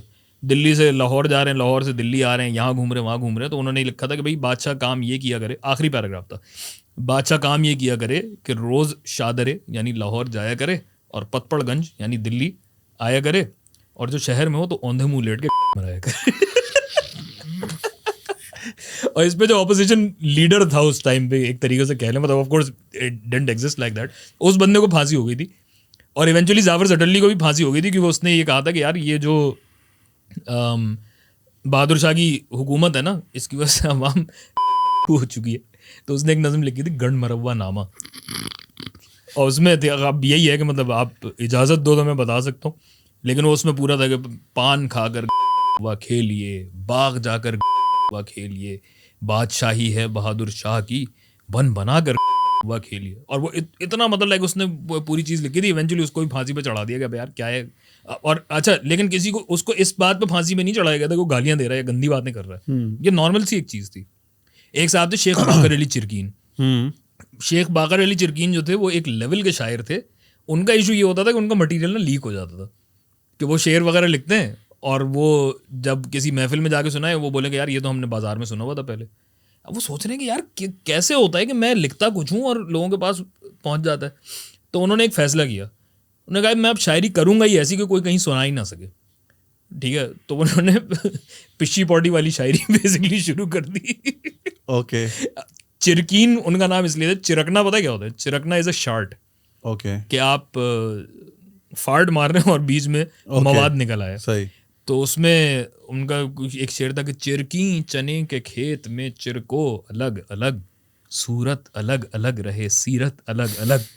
अब ये इस टाइप के शेर सुनाते थे लोग, ऑकवर्ड तो होते थे, लेकिन वो बोलते थे कि यार दूसरे शेर तुम लोग सुना ले तो अब मैं ये सुनाऊंगा। एक था, दिल था ख्याल यार में निकला जो एक दस्त, दिल था ख्याल यार में निकला जो एक दस्त, पोक से दीवार पे तस्वीरें जाना बन गई। वहां से यार ये उस जमाने का मीम मटेरियल है, एग्जैक्टली। और मतलब ये यही है ना, सेंसरशिप वगैरह की नजर हो गया, वरना आप अपना जो लिटरेचर वगैरह उठा के निकालेंगे उसमें ये गंदी बातें पर्टिकुलरली जो हैं ये गंदी नहीं समझी जाती थी। इसमें अंग्रेज़ों का भी बहुत सारा लेना देना है कि उनको प्लीज करने के लिए ये सारी चीजें फिल्टर आउट की गई कि नहीं यार ये पर्टिकुलर वर्ड जो है वो गाली समझा जाएगा, ये अगर बोला जाएगा तो ये गाली नहीं है। मुझे obviously without naming any names बताया गया है कि एक राइटर हैं, उन्होंने इस तरह की एक किताब लिखी हुई है और लिख के रखी हुई है, गंदे लतीफ़ों वाली और गंदे अशार वाली, राइट, शायर अदीब मतलब सारी चीज कैटेगरीज में आते हैं, और उस वसीयत ये है कि मरने के बाद रिलीज हो जाए, प्लीज रिलीज कर दें यार। ऐसे बहुत सारी हैं, जैसे जोश मलियाबादी साहब एक बड़े पाए के शायर हैं, लेकिन उनका एक शेर है जो आपने बचपन में भी उसका अजीब सा बास्टर्डाइज्ड वर्जन सुना होगा। उनका है वो कोई इस टाइप की ना, मत कहो ये नन्ना है ये इस टाइप की चीज़ है ना। वो एक्चुअली मुझे एक साहब ने सुनाया कि वो उसका प्रॉपर वर्जन ये है। जोश मलियाबादी का नाम था शब्बीर हसन खां। शब्बीर हसन खां का नन्हा सा मुनन्हा बैठा तो शब्बीर हसन खां का नन्हा सा मुनन्हा सुकड़ा तो गंडेरी है, तंजाए तो गन्ना। अब अच्छा, अब इसमें सिर्फ गलीज बात नहीं है, आप उसमें फ्लो तो देखें यार। आजकल अजीब रैंडम किस्म के लोग जुमले लिख देते हैं और उसको शेर समझते हैं। हाँ, जैसे शेर, मैं आपको पढ़ा रहा था। जी बिल्कुल। हाँ, क्या पता 3 मिसरे सही चल रहे, चौथे में है ये क्या हुआ कोई वजन नहीं है, कोई पता शेर का फ्लो नहीं है। लोग समझते हैं कि पता अच्छा 4 जुमले अगर कह दिए, आखिरी वर्ड राइम हो। अब तो खैर राइमिंग का भी नहीं ज्यादा सोचा जाता, लेकिन ये अगर प्रॉपर तरीके से अगर कही जाए ना। अब मिसरा क्या होता है, मिसरा और जुमले में क्या फ़र्क है? फॉर एग्जांपल, जब ज़ियाउल हक का प्लेन क्रैश हुआ था ना, मेरे ताया हैं, शायर हैं, तो उन्होंने अहमद फराज साहब जब मरे थे, उनके अहमद फराज साहब की बहुत अच्छी दोस्ती थी। उनका जब इंतकाल हुआ था तो अहमद फराज साहब के बारे में उन्होंने एक यादगार लिखी थी। तो उसमें उन्होंने बताया था कि जब ज़ियाउल हक का प्लेन क्रैश हुआ था तो फराज साहब ने उनको कॉल की और उन्होंने एक मिसरा कहा, जुमला नहीं कहा, मिसरा कहा, सलाम उस पर कि जिसने आम की पेटी में बम रखे। कहने को कहते थे यार क्या आदमी था जिसने आम की पेटी में बम रख दिया यार। ये वो रिंग नहीं है ना, सिर्फ मिसरा है, ये शेर नहीं है, लेकिन इतना मतलब जबरदस्त है। सलाम उस पर कि जिसने आम की पेटी में बम रखे। ये जो एक बीट काउंट है ना, कि अल्फाज का फ्लो होता है, रैप म्यूजिक वगैरह है मिसाल के तौर, मुझे तो खैर बिल्कुल समझ में नहीं आता, लेकिन उसमें भी यही है कि जो बीट पे अगर आ रही है चीज़, बीट पे अगर पूरी बैठ रही है तो फिर वो शेर बनता है, फिर वो फ्लो है। हाँ, और वो फ्लो उसी तरीके से बन सकता है कि कुछ अल्फाज की साउंड के साथ इस तरीके से खेला जाए कि उसमें अगेन उसमें कॉमेडी भी हो सकती है, उसमें सीरियस चीज़ें भी हो सकती हैं, सब कुछ हो सकता है उसमें। एहसास कमतरी की एल्फ्रेडो फेट्टुची। ये अगेन मतलब खैर मुझे समझ में नहीं आता रैप म्यूजिक वगैरह, लेकिन वही है कि there is a flow of these words, right, and the order in which they are said.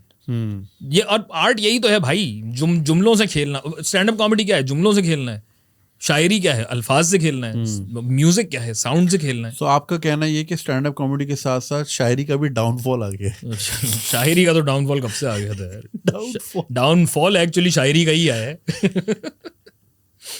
John Elia साहब के साथ या अहमद फराज साहब के साथ शायरी भी आई थिंक मरी गई थी, क्योंकि अब जो चीज़ें आ रही होती है ना, अल्लाह माफ़ करे यार, वो पढ़ के ये होता है कि अब क्या पढ़ दिया, पूरा दिन खराब गुजरता है।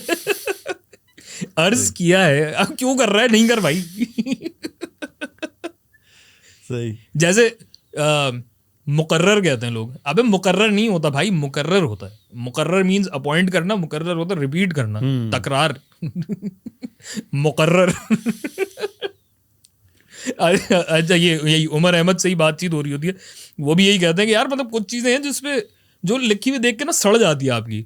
जैसे कोई इश्तिहार वगैरह था कि हमारे घर पता नहीं मजलिस है, मिलाद है या कुछ है, आपसे शिरकत की दरखास्त है।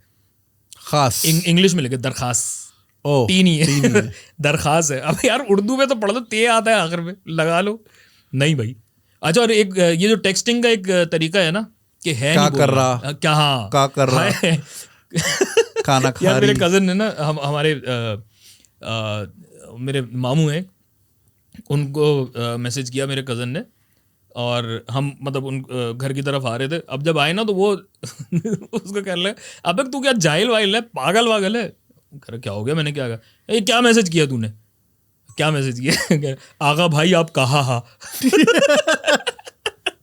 तो पता होता नहीं है, कह रहा तो यही तो पूछ रहा हूँ कहाँ है, तो हमें तो ये क्या लिखा है, हाँ कहा जा रहा, कहा कर रहा, हाँ एम आपसे बात कर रही, एम आपको मिस कर रही।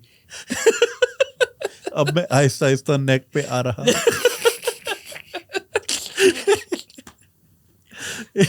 यार Kumail, so much to talk but time limitations, और शुक्र है लाइट नहीं गई। हाँ बारिश हो रही है क्या? अबे तो अच्छा फुहार ही हुई, मतलब हमारा ना वेदर फोरकास्टिंग भी वो रिलायबल नहीं है। अब 2 हफ्ते से देख रहे हैं यार, गरज चमक के साथ बारिश का इम्कान था, घंटा नहीं हुई। दूसरे इलाकों में भी नहीं हुई, गुलशन वगैरह की साइड पे उधर सिविक सेंटर के आसपास होती है ना, सिविक सेंटर, अच्छा जहाँ गुनाहगार लोग हैं उनको धोने के लिए बारिश हुई है। डिफेंस में और क्लिफ्टन में जो है शरीफ उन्नस। But thank you so much for joining in and good luck to you with भिन्न फिजिक। और अगर आप लोगों ने सब्सक्राइब नहीं किया है तो स्क्रीन पे लिखा हुआ आ रहा है, डिस्क्रिप्शन में मौजूद है, फिजिक्स लर्निंग विद फन। और यही जो है मकसद होना चाहिए तालीम का, कि वो एब्जॉर्बेबल हो ताकि याद रहे, and anything learned with fun is a lot of fun. So Kumail को सब्सक्राइब करना नहीं भूलिएगा। और अगर आपके कोई क्वेश्चंस हो तो कमेंट जरूर कीजिएगा, फीडबैक दीजिएगा, और इंशाल्लाह आपसे मुलाकात होगी अगली पॉडकास्ट में किसी और गेस्ट के साथ। तब तक के लिए खुदा हाफिज़।